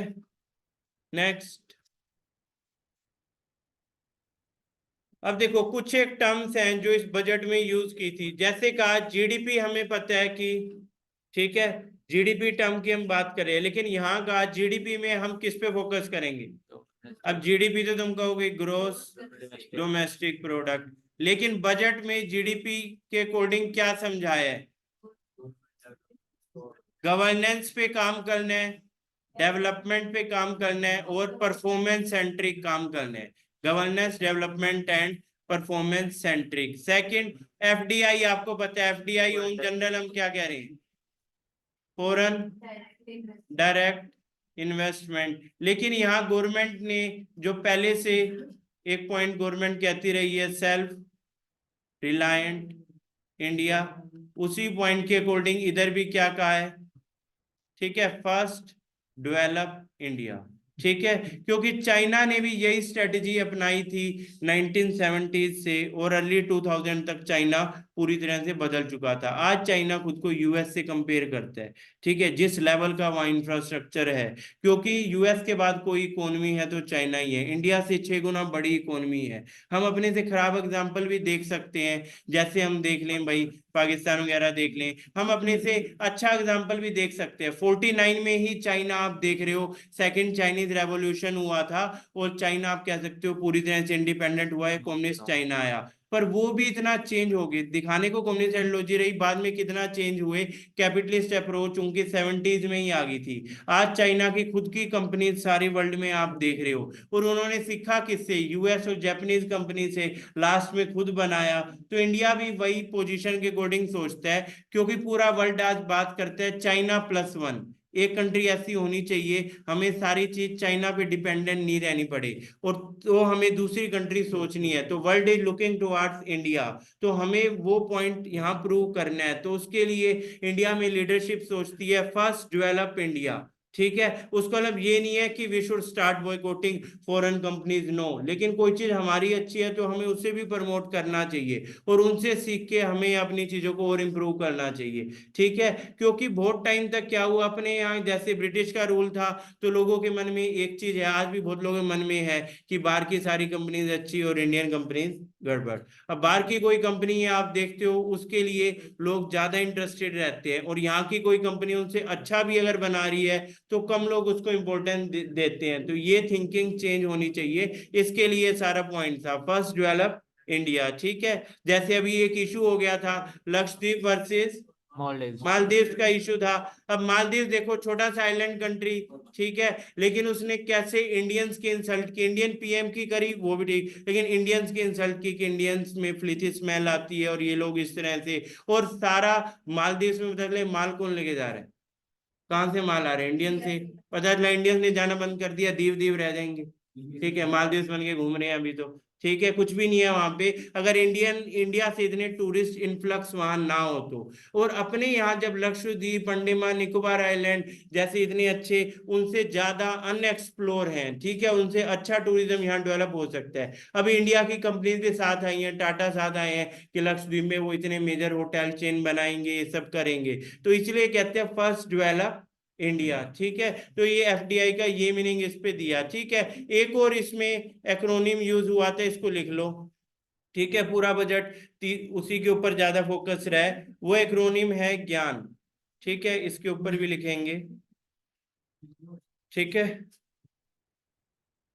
अब यहां देखो फाइनेंस मिनिस्टर ने कहा था, एक पॉइंट आप इधर देखते हो, लास्ट जो बजट था ना, बजट 2023, उसमें हम कहते थे सप्तऋषि, और यहां बात हुई थी अमृत काल की, ठीक है, अमृत काल यानी India at the 75 to India at the 100, 2022 से 2047 तक, इसको कहा भाई अमृत काल, भाई हमें काम करना है अमृत काल के लिए। अभी बजट 2024 में एक वर्ड यूज किया है ज्ञान, और यहां क्या कहा है कर्तव्य काल, ठीक है, यहाँ कर्तव्य काल का है। अभी अमृत काल कर्तव्य काल क्या है, एक अच्छा पॉइंट अभी प्रेजेंट में गवर्नमेंट का है, ये हमारे कल्चर को, इंडिया की आइडेंटिटी को, इंडिया की सिविलाइजेशन को साथ लेके चलते हैं, ठीक है। ऐसा नहीं हमें हर चीज इंस्पिरेशन भी फॉरेन से ही मिल रही है, अब ऐसा नहीं है। जैसे सप्तऋषि था, अब अपने कल्चर में सप्तऋषि का नाम आता है, भाई वेद ऋग्वेद हैं तो 7 ऋषियों ने लिखे, भाई 7 ऋषियों ने हमेशा इंडियन सिविलाइजेशन को गाइड किया। तो पिछले बजट में 7 आप कह सकते हो चैप्टर में या यूनिट में बजट खत्म हुआ था, उसको क्या कह दिया था, सप्त ऋषि। और इस बार क्या कहा है कि इंडिया में जैसे आप देखते हो मिसकंसेप्शन करते हैं किसके रिगार्डिंग, कास्ट सिस्टम के रिगार्डिंग, भाई 4 मेजर कास्ट, ठीक है। तो यहाँ पे फाइनेंस मिनिस्टर ने कहा कि PM is working for 4 caste, ये 4 कास्ट क्या है, ज्ञान। अब ये 4 कास्ट का मीनिंग क्या था, इनिशियली था भाई जो जैसा काम कर रहा है वही उसका कास्ट हो जाता था। जैसे आपने देखा कोई लोहे का काम कर रहा है तो लोहार हो गया, मिट्टी का काम कर रहा है तो कुम्हार हो गया, सोने का काम कर रहा है तो सुनार हो गया, ठीक है, आर्मी में है तो क्षत्रिय हो गया। टाइम के साथ लोग उस चीज को भूल गए और बाय बर्थ चलने लगे, भाई ये पहले ये काम करते थे तो बाय बर्थ हम यही हैं बस। पहले क्या था, ये ऑक्यूपेशन बेस्ड था, जैसे आज कोई टीचर है, लॉयर है, डॉक्टर है, तो डॉक्टर अपने नाम के आगे डीआर लगाता है, तो ये मॉडर्न कास्ट है, उससे कोई फर्क नहीं पड़ता हमें उसका लास्ट नेम क्या है, वो डॉक्टर है उसी पोजीशन पे है, उसको वही फैसिलिटीज अवेलेबल है। Same with lawyer, same with जज, सेम विद एनी, आप देखो मिलिट्री में जो जनरल हैं सब लोग कास्ट यूज कर रहे हैं, वो आज का कास्ट है, लेकिन लोग उसको नेगेटिव सेंस में समझते रहते हैं, उसको लेकर इतने डिस्प्यूट भी करते हैं। तो यहाँ फाइनेंस मिनिस्टर ने एक्सप्लेन किया कि 4 मेजर कास्ट क्या है, ये कास्ट है आज के टाइम में जो है। तो इन्होंने कहा जी से गरीब, वाई से युवा, ए से अन्नदाता और एन से नारी, इन चारों के लिए हमारा बजट है और इन्हीं सब पे काम किया है। सारे पॉइंट आगे के इसी पे, गरीब, युवा, अन्नदाता, नारी, ठीक है, ये सारा पॉइंट इस पे है, ठीक है, क्लियर है ये। तो ज्ञान का full form as per budget क्या है, गरीब, युवा, अन्नदाता, नारी। तो 3 फुल फॉर्म इधर आपने देखी, जीडीपी, एफडीआई और ज्ञान को लेकर, ठीक है। समझ में आया ये पॉइंट, ये जानबूझ के ऐसी फुल फॉर्म बनाते हैं भाई थोड़ा उससे रिलेट कर पाए, भाई चीजों को अंडरस्टैंड करना क्या हो जाए इजी। तो बजट के 4 मेजर पिलर हैं या 4 मेजर कास्ट, गरीब, युवा, अन्नदाता, नारी। अब इनके रिगार्डिंग पॉइंट डिस्कस करेंगे, ठीक है, क्लियर है सबको ये पॉइंट, लिख लिया है सबने, ठीक है। नेक्स्ट, अब देखो ये बताया था India had 3 consecutive year of 7% GDP growth, ठीक है, and it is the fastest growing economy in the world. अब देखो जो overall yes, year on year growth है, उसके अकॉर्डिंग हम क्या है, फास्टेस्ट हैं, लेकिन टोटल में हम आ गए हैं 5th नंबर पे। जो पहले हम कुछ साल पहले 1 डिकेड पहले 11th पे थे, तो वो वहां हम इंप्रूव करते करते 5th लार्जेस्ट इकोनॉमी बन गए हैं। अब आगे हम टारगेट करते हैं 3rd लार्जेस्ट का, क्योंकि फर्स्ट और सेकंड बहुत आगे निकल गए हैं, यूएस और चाइना बहुत आगे निकल गए हैं। अब जो इकोनॉमी स्ट्रगल कर रही है वो है जापान, जो भी 3rd पे है, ठीक है, ये स्ट्रगल कर रही है, तो हम वो टारगेट करते हैं अगले 1 डिकेड में हमें 3rd पे आने, ठीक है। तो अभी हम 5th largest economy in terms of total, और ईयर ऑन ईयर ग्रोथ में हम है स्टिल फास्टेस्ट ग्रोइंग इकोनॉमी, ठीक है। तो अभी इंडिया का ग्रोथ रेट 7, और किसी भी G20 की मेजर इकोनॉमी का 6 भी नहीं है, ठीक है। तो ये इंडिया की भी जो ग्रोथ इंडिकेटर है उसमें आप देख रहे हैं, ठीक है, 7%। नेक्स्ट, अब देखो यहाँ एजुकेशन के लिए फाइनेंस मिनिस्टर ने बताया कि जब भी कोई पॉजिटिव डिस्कशन होती है ना, तो ज्यादा लोगों तक इनपुट्स पहुंचते ही नहीं है, या लोग इंटरेस्टेड ही नहीं होते पॉजिटिव में। नेगेटिव है तो 4 लोग ध्यान से सुनते हैं क्या बोल रहे हैं। अब पॉजिटिव में इसमें क्या है, जैसे 3000 न्यू ITIs ओपन हुई है, 7 नई IITs ओपन हुए, 16 IITs, 7 IIMs, 15 AIIMS, 390 universities in last decade, यानी इन लास्ट 10 ईयर, ठीक है, लास्ट डिकेड में। यानी गवर्नमेंट ने अपना रिपोर्ट कार्ड यहाँ रखा है कि ओवरऑल हमने ये सब ओपन किया, और ये वो इंस्टीट्यूशन है जो फंक्शनल है, यानी जहाँ काम हो रहा है, बिल्डिंग है सब। ऐसा नहीं कि इनॉग्रेशन करके छोड़ दिया भाई, ठीक है भाई, कहाँ ऑन पेपर कुछ नहीं है, इन सब की डिटेल गिवन है, ठीक है, कहाँ कहाँ ये कैसे काम कर रहे हैं। तो ये सब रखा एजुकेशन के लिए, और ये डायरेक्टली किससे रिलेटेड है, आपका पॉइंट जो युवा वाला पॉइंट बताया था, ठीक है। और इसी के साथ बजट में लिखवाया है NEP के लिए भी। NEP क्या है बताओ? पॉलिसी।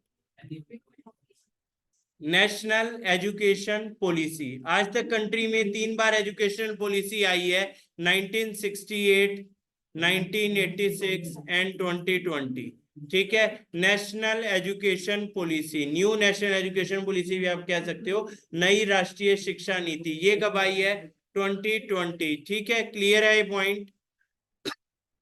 नेक्स्ट, अब देखो इंप्रूविंग टैक्स पेयर सर्विसेज, ठीक है, scrapping non verified and disputed tax demand. Then इसके बाद आप देख रहे हैं home for every middle class, ये सब हमने डिस्कस कर लिया, ठीक है, आगे बढ़ते हैं। फास्ट ट्रैकिंग इंफ्रास्ट्रक्चर, इसमें क्या पॉइंट आएगा? वही कैपेक्स वाला पॉइंट है और वंदे भारत वाला पॉइंट है। अभी 3 टाइप की नई ट्रेन आप देख रहे हो, वंदे भारत है, नमो भारत है और अमृत भारत है। वंदे भारत, नमो भारत एंड अमृत भारत, ठीक है, ये 3 टाइप की नई ट्रेन हम देख रहे हैं। वंदे भारत जो आप देख रहे हैं luxurious semi high speed train है, और नमो भारत है RRTS, regional rapid transit system, ठीक है, जो अभी दिल्ली से गाजियाबाद या साहिबाबाद रूट पे बनाया है। और अमृत भारत है वंदे भारत का नॉन AC वर्जन, ठीक है, तो थोड़ा सब ये एफोर्डेबल है, वो अमृत भारत है, ठीक है। नेक्स्ट, इन्वेस्टिंग इन आत्मनिर्भर एग्रीकल्चर, आत्मनिर्भर ऑयल सीड अभियान, नैनो DAP, ठीक है, इसके रिगार्डिंग PM किसान के लिए भी यहाँ डिस्कस हुआ था, ठीक है। FDI is the spirit of first develop India. अब देखो इंडिया में बता रहा है कि ओवरऑल FDI इनफ्लो कितना बड़ा है, ठीक है, उस चीज को भी यहाँ डिस्कस कर रहा है। और free electricity to million of homes by rooftop solar scheme, अभी इसके लिए स्कीम का नेम बताया था, कौन सी स्कीम है? ठीक है, सूर्योदय योजना। अब देखो एक पॉइंट क्या है, सेंट्रल गवर्नमेंट कोई इस तरह का इनिशिएटिव नहीं रखती है भाई 300 यूनिट तुम्हें लगेगा, 300 यूनिट ये भी फ्री ऐसा नहीं होता है। क्या है, जो सोलर रूफटॉप इंस्टॉलेशन कराएंगे उनके लिए, तो ये क्या है, इंसेंटिव बेस है, ठीक है, क्योंकि इससे ग्रीन एनर्जी भी प्रमोट हो रही है, एनवायरनमेंट का पॉइंट भी है। Next, upgrading maternal and child care unified programme. अब देखो एक पॉइंट आप देखते हैं, आंगनवाड़ी अपग्रेड, ठीक है, इंस्टीट्यूशनल डिलीवरी। एक आपने प्लेटफॉर्म देखा था, कोविन प्लेटफॉर्म, कोरोना टाइम में एक प्लेटफॉर्म था कोविन। कोविन प्लेटफॉर्म किसके लिए? ओवरऑल वैक्सीन को ट्रैक, कहाँ वैक्सीन अवेलेबल है और कौन कौन से सेंटर्स हैं। अब उसी तरह ये बाकी जो आपकी इम्यूनाइजेशन के प्रोग्राम है, वैक्सीन है, उनके लिए कौन सा इनिशिएटिव रहेगा? यूविन, यूविन भी इसी तरह का एक इनिशिएटिव है। मिशन इंद्रधनुष, ठीक है, इंद्रधनुष में चाइल्ड वैक्सीनेशन प्रोग्राम है, 7 तरह की डिजीज के लिए इनिशियली था, तो इसलिए इसका नाम था मिशन इंद्रधनुष। अभी इसका स्कोप और बढ़ा दिया है, अभी तो 10 से ज्यादा डिजीज के अगेंस्ट ये कवर करता है। ठीक है, ये होम वाला पॉइंट हमने देख लिया कि 3 करोड़ बन चुके हैं, 2 करोड़ और बनेंगे। ठीक है, ये वही सेम पॉइंट रिपीट है इस पे। ठीक है, नेक्स्ट। अब देखो इसके बाद है हेल्थ केयर के लिए आयुष्मान भारत स्कीम, या इसको कह रहे हैं प्रधानमंत्री जन आरोग्य योजना। इस स्कीम में 5 लाख इंश्योरेंस कवर मिलता है, और ये फैमिलीज के लिए है एनुअल इंश्योरेंस कवर, यानी कोई भी जो टर्शरी हेल्थ केयर में है, मेजर सर्जरी वगैरह है, उसका एक्सपेंडिचर बियर करने के लिए। अभी यहाँ नया एड ऑन किया है ये आशा वर्कर और आंगनवाड़ी वर्कर। ठीक है, आंगनवाड़ी वर्कर वाला पॉइंट भी है, आशा वर्कर और आंगनवाड़ी वर्कर, ठीक है, उनको और इसमें ऐड कर लिया है। ठीक है, क्लियर है पॉइंट। अब देखो इस बजट से क्या क्या महंगा होगा, cigarette, copper scrap, air travel, textile, imported vehicle, ये सेम है जो पिछली बार का था क्योंकि चेंज नहीं है। और क्या सस्ता होगा, television, smartphone, lab grown diamond, lithium ion batteries, camera lenses. ठीक है, ये सब पॉइंट रहेंगे। ठीक है, नेक्स्ट। अब देखो विकसित भारत के लिए फोकस इसमें गवर्नमेंट ने रखा है ज्ञान इनिशिएटिव। ठीक है, जैसे गरीब कल्याण, ठीक है, empowering youth, welfare of farmer and नारी शक्ति, इसी को क्या कहा था, ज्ञान।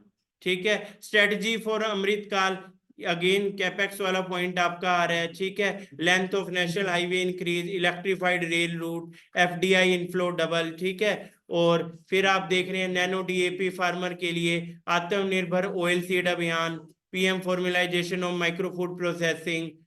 देन फिर आप देख रहे हैं युवा के लिए स्किल इंडिया मिशन। ठीक है, और फिर आप देख रहे हैं प्रधानमंत्री मुद्रा योजना। ठीक है, और नंबर ऑफ एम्स जो पहले थे, पहले इंडिया में एक ही एम था न्यू दिल्ली में, और 6 एम थे अंडर कंस्ट्रक्शन। पहला एम बना था 1956 में, फर्स्ट एम्स, फर्स्ट पीएम के टेन्योर में, यानी प्राइम मिनिस्टर जवाहरलाल नेहरू। उसके बाद किसी ने एम्स नहीं बनाया। फिर सीधा आ जाओ प्राइम मिनिस्टर अटल बिहारी वाजपेयी, उन्होंने कहा कि 6 राज्यों में 6 एम्स बनेंगे, सारा देश दिल्ली में थोड़े आएगा, 6 अलग अलग स्टेट में 6 एम्स बनेंगे, और एक डेडिकेटेड स्कीम लाए थे प्रधानमंत्री स्वास्थ्य सुरक्षा योजना। तो उन्होंने फंडिंग दी, लेकिन फंडिंग देते अगले साल उनकी गवर्नमेंट चलेगी। तो उसके बाद नेक्स्ट गवर्नमेंट आई मनमोहन सिंह जी, उन्होंने 2 एम्स को फंडिंग दी, एक रायबरेली एम था, एक और एम्स था। तो ओवरऑल अभी ये 6 एम्स तो कंप्लीट होने वाले थे, अगर इसको कंप्लीट भी मान ले तो कंट्री में 7 एम्स थे। प्रेजेंट पीएम ने 15 से ज्यादा एम्स की फाउंडेशन स्टोन रखी नरेंद्र मोदी ने, और जिसमें से 12 से ज्यादा कंप्लीट भी हो चुके हैं, 3 अभी अंडर कंस्ट्रक्शन है। तो एट प्रेजेंट अब गवर्नमेंट ने यहाँ 22 लिखवाया, लेकिन हम देखें तो 20+ हैं। ठीक है, अब वो 22nd कंप्लीट है, नीट 2021 अभी है जो ऑपरेशनल भी हैं। ठीक है, तो ये ओवरऑल एम्स का एक्सपेंशन जो कंट्री वाइड हुआ।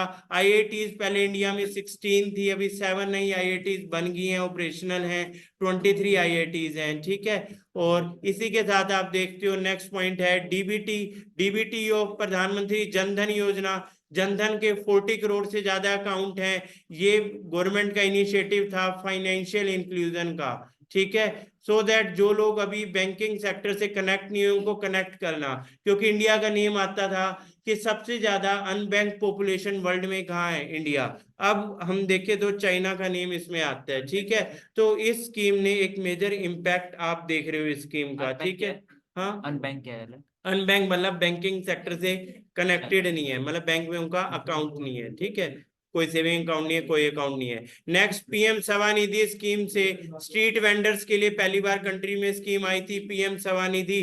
अभी उसमें 78 लाख स्ट्रीट वेंडर्स को जोड़ दिया है। ठीक है, जो रजिस्टर्ड स्ट्रीट वेंडर है, रेडी पटरी चालक, उनके लिए स्कीम है। ठीक है, इसमें लोन मिलता है, पहले मिलता है 10,000 का, जो वो पे कर दे, फिर उसको 20,000, और जो वो पे कर रहा है उसके लिए फिर थर्ड इंस्टॉलमेंट है 50,000। जैसे जो लोग रेडी लगाते हैं उनके लिए ये स्कीम है, और जो टाइम से पे कर रहा है उसका इंटरेस्ट रेट माफ या बिल्कुल ही कम, और उसको डिजिटल में भी इनिशिएटिव्स मिलते हैं in form of cashback and all.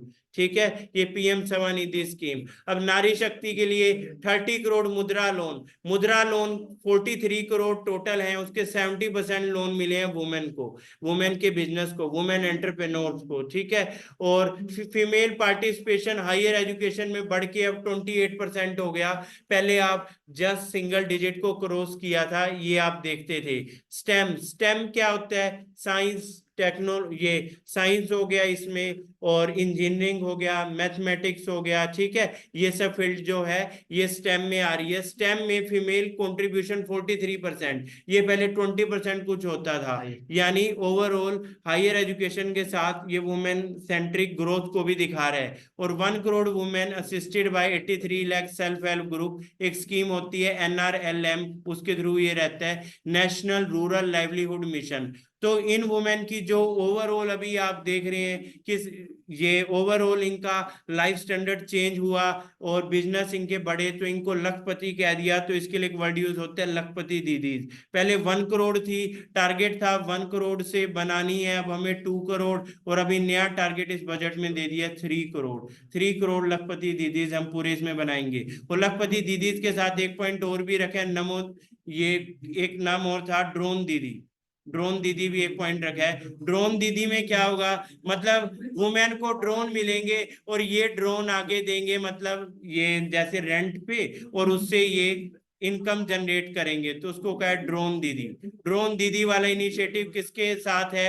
लखपति दीदी के साथ है, इसको भी एक साथ ही याद कर लेना। ठीक है, क्लियर है पॉइंट? हाँ, ये वीडियो आपको मिल जाएगा आपके ग्रुप में, इसका लिंक आ जाएगा। ठीक है, वीडियो का। ठीक है, नहीं ठीक है, आगे बढ़ते हैं अभी। Research and innovation for catalysing development. अब देखो लास्ट बजट से ही इसी पॉइंट पे हम फोकस देख रहे हैं, रिसर्च एंड इनोवेशन। ठीक है, रिसर्च एंड इनोवेशन वाला पॉइंट देखो क्या है कि ओवरऑल हम कंट्री की ग्रोथ की बात कर रहे हैं, लेकिन ये ग्रोथ कब तक पॉसिबल नहीं है? जब तक हम अपनी स्पेंडिंग कहाँ नहीं बढ़ाएंगे?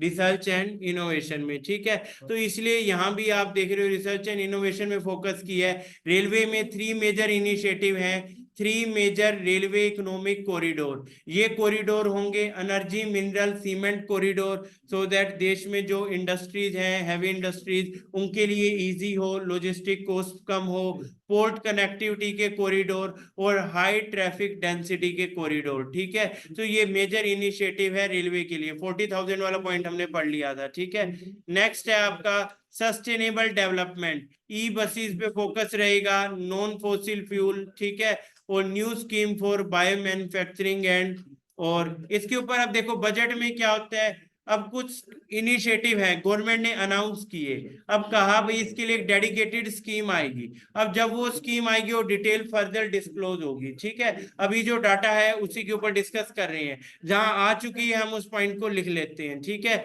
नेक्स्ट पॉइंट है आपका सस्टेनेबल में 10 करोड़ एलपीजी कनेक्शन अंडर प्रधानमंत्री उज्ज्वला योजना। अब ओवरऑल एलपीजी का रेट क्या है? 200 रुपये का सब्सिडी है, 1100 रेट होता है तो 900, लेकिन उज्ज्वला योजना के बेनिफिशियरीज के लिए कितना है? 700। ठीक है, देखो एक तो कनेक्शन फ्री होता है, और इसमें जो बीपीएल वुमेन है या अदर उज्ज्वला योजना बेनिफिशियरीज जो वुमेन है उनके लिए एलपीजी गैस कनेक्शन का प्राइस है 700 रुपीज। ठीक है, और ये ओवरऑल कनेक्शन का भी 40% के अराउंड है, क्योंकि 10 करोड़ अपने देश में मानते हैं 24 के अराउंड एलपीजी कनेक्शन है, जिसमें 10 करोड़ तो अकेले उज्ज्वला वाले कनेक्शन है। ठीक है, तो ये पॉइंट भी इस पे याद रखना सब्सिडी के रूप में। एलईडी बल्ब के लिए, ठीक है, एलईडी ट्यूबलाइट उजाला स्कीम है, इसके लिए एलईडी स्ट्रीट लाइट का अलग प्रोजेक्ट है। ये सब ग्रीन इनिशिएटिव के regarding. Enhancing tourism across nation. अब टूरिज्म में देखो क्या क्या पॉइंट आपके आते हैं। ठीक है, टूरिज्म में आप देखते हो हर तरह की जॉब रहती है, जैसे टूरिज्म में है सेमी स्किल्ड जॉब, ठीक है, स्किल्ड जॉब, और इवन अनस्किल्ड जॉब। ठीक है, टूरिज्म सेक्टर में हर तरह की जॉब आप देख रहे हैं, अनस्किल्ड के लिए भी जॉब है, सेमी स्किल्ड के लिए भी जॉब है, और स्किल्ड के लिए भी। टूरिज्म के कुछ टाइप्स हैं, जैसे एक टाइप क्या हो जाएगी, रिलीजियस टूरिज्म, ठीक है, और आप देखते हैं कल्चरल टूरिज्म, जैसे हम कोई फोर्ट वगैरह विजिट करते हो, कौन सा टूरिज्म है? Cultural tourism. कोई टेम्पल विजिट किया, कोई गुरुद्वारा विजिट किया तो रिलीजियस टूरिज्म। ऐसे ही और टूरिज्म आप देखते हैं एडवेंचर टूरिज्म, ठीक है, जो एडवेंचर स्पोर्ट्स के रिगार्डिंग एडवेंचर टूरिज्म। और इसके अलावा आप देख रहे हैं किजाइन टूरिज्म, ठीक है, मेडिकल टूरिज्म, ठीक है। ये सब पॉइंट हम इस पे देखते हुए चल रहे हैं। तो ये टूरिज्म के टाइप। अभी हम एक और टूरिज्म को एक्सप्लोर कर रहे हैं, इसरो इसके रिगार्डिंग काम कर रहा है, स्पेस टूरिज्म, ठीक है। तो ये पॉइंट भी हम देख रहे हैं टूरिज्म के लिए। और अभी आपको बताया था आइलैंड वाला टूरिज्म, यानी किसकी हम बात कर रहे थे? लक्षद्वीप की, ठीक है। लक्षद्वीप वाला पॉइंट भी इस पे हम फॉलो अप कर रहे थे, ठीक है। क्लियर है पॉइंट? आगे बढ़े। नेक्स्ट फिर है आपका इंक्लूसिव डेवलपमेंट अक्रॉस सेक्टर। इसमें आप देख रहे हैं प्रधानमंत्री जीवन ज्योति बीमा योजना, एस्पिरेशनल डिस्ट्रिक्ट। एक पॉइंट इस पे लिखते चलो, एस्पिरेशनल डिस्ट्रिक्ट, और फिर आप लिखोगे एस्पिरेशनल ब्लॉक, ठीक है। Aspirational district and aspirational block. Aspirational district है 112 और एस्पिरेशनल ब्लॉक है आपके 500, ठीक है। एस्पिरेशनल ब्लॉक है 500। क्या हाँ, ये क्या काम है? देखो इसमें पॉइंट है, जैसे पहले हम एक वर्ड बोलते थे ना बैकवर्ड, अब उसकी बजाय ये वर्ड यूज हो रहा है एस्पिरेशनल। और यहाँ पे जो गवर्नमेंट ने इनिशिएटिव लेके काम करना है एस्पिरेशनल डिस्ट्रिक्ट। अब इनकी रैंकिंग आती है, अब जो डिस्ट्रिक्ट खराब काम करेगा तो उसके ऊपर प्रेशर होगा और रैंकिंग में लास्ट पे है। जो अच्छा काम करेगा वो उसका क्रेडिट लेगा कि we have done so far this much good, ठीक है। तो ओवरऑल एक कॉम्पिटिटिव इन्वायरमेंट होगा और उन एरियाज में भी डेवलपमेंट हो जाएगी, उसके रिगार्डिंग है ये एस्पिरेशनल डिस्ट्रिक्ट। पहले एस्पिरेशनल डिस्ट्रिक्ट का कंसेप्ट आया था, अभी आया एस्पिरेशनल ब्लॉक का कंसेप्ट, ठीक है। नेक्स्ट, ठीक है, जीडीपी वाला पॉइंट हमने पढ़ लिया था, ठीक है। आगे बढ़ते हैं अभी, ठीक है। अब देखो कैपेक्स वाला पॉइंट हमने देखा। कैपेक्स आपको कितने बताए थे? यस, कितने कैपेक्स हम देख रहे थे? 11.1 लाख करोड़, ठीक है। इसमें ये कंट्रीब्यूशन है स्टेट के लिए, तो टोटल कितना हो जाएगा? 15 लाख करोड़, ठीक है। टोटल हो जाएगा 15 लाख करोड़। क्लियर है ये पॉइंट? ठीक है।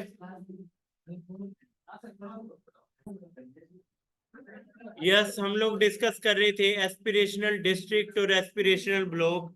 एस्पिरेशनल डिस्ट्रिक्ट इनिशिएटिव आया था 2018 और एस्पिरेशनल ब्लॉक इनिशिएटिव 2022, ठीक है।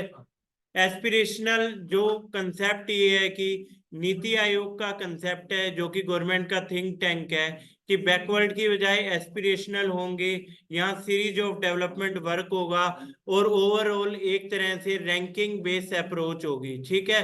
तो जो लास्ट पे रहेगा उसके ऊपर प्रेशराइज होगा बेटर परफॉर्म करने का, और जो बेस्ट होगा वो इसको अपना अचीवमेंट के रूप में शोकेस करेगा, ठीक है। और अगर सारे काम कर रहे हैं, कॉम्पिटिटिव इन्वायरमेंट है, तो ओवरऑल कंट्री के लिए तो अच्छा हो ही रहे, ठीक है। तो ये इसके पीछे कंसेप्ट है, ranking based approach, aspirational district, और इन्हीं के साथ अभी आप देखते हो एस्पिरेशनल ब्लॉक्स, ठीक है। जो एट प्रेजेंट इनका नंबर है, एस्पिरेशनल डिस्ट्रिक्ट प्रोग्राम है कंट्री के 112 डिस्ट्रिक्ट में, ठीक है। और एस्पिरेशनल ब्लॉक है 500 ब्लॉक्स में। अब ओवरऑल अपनी कंट्री में 7 लाख से ज्यादा विलेजेस हैं, 700 से ज्यादा डिस्ट्रिक्ट हैं, जिसमें से 112 तो हम क्या कह रहे हैं, पिछड़े डिस्ट्रिक्ट में आ रहे हैं। जैसे अपने हरियाणा में इसमें एक ही डिस्ट्रिक्ट है, नूह डिस्ट्रिक्ट, या जिसको पहले मेवात कह रहे थे, ठीक है। वहां पे अभी भी रेलवे इंफ्रास्ट्रक्चर नहीं है, ठीक है। तो वो एस्पिरेशनल डिस्ट्रिक्ट में आ रहा है। क्लियर है सबको ये पॉइंट? ठीक है।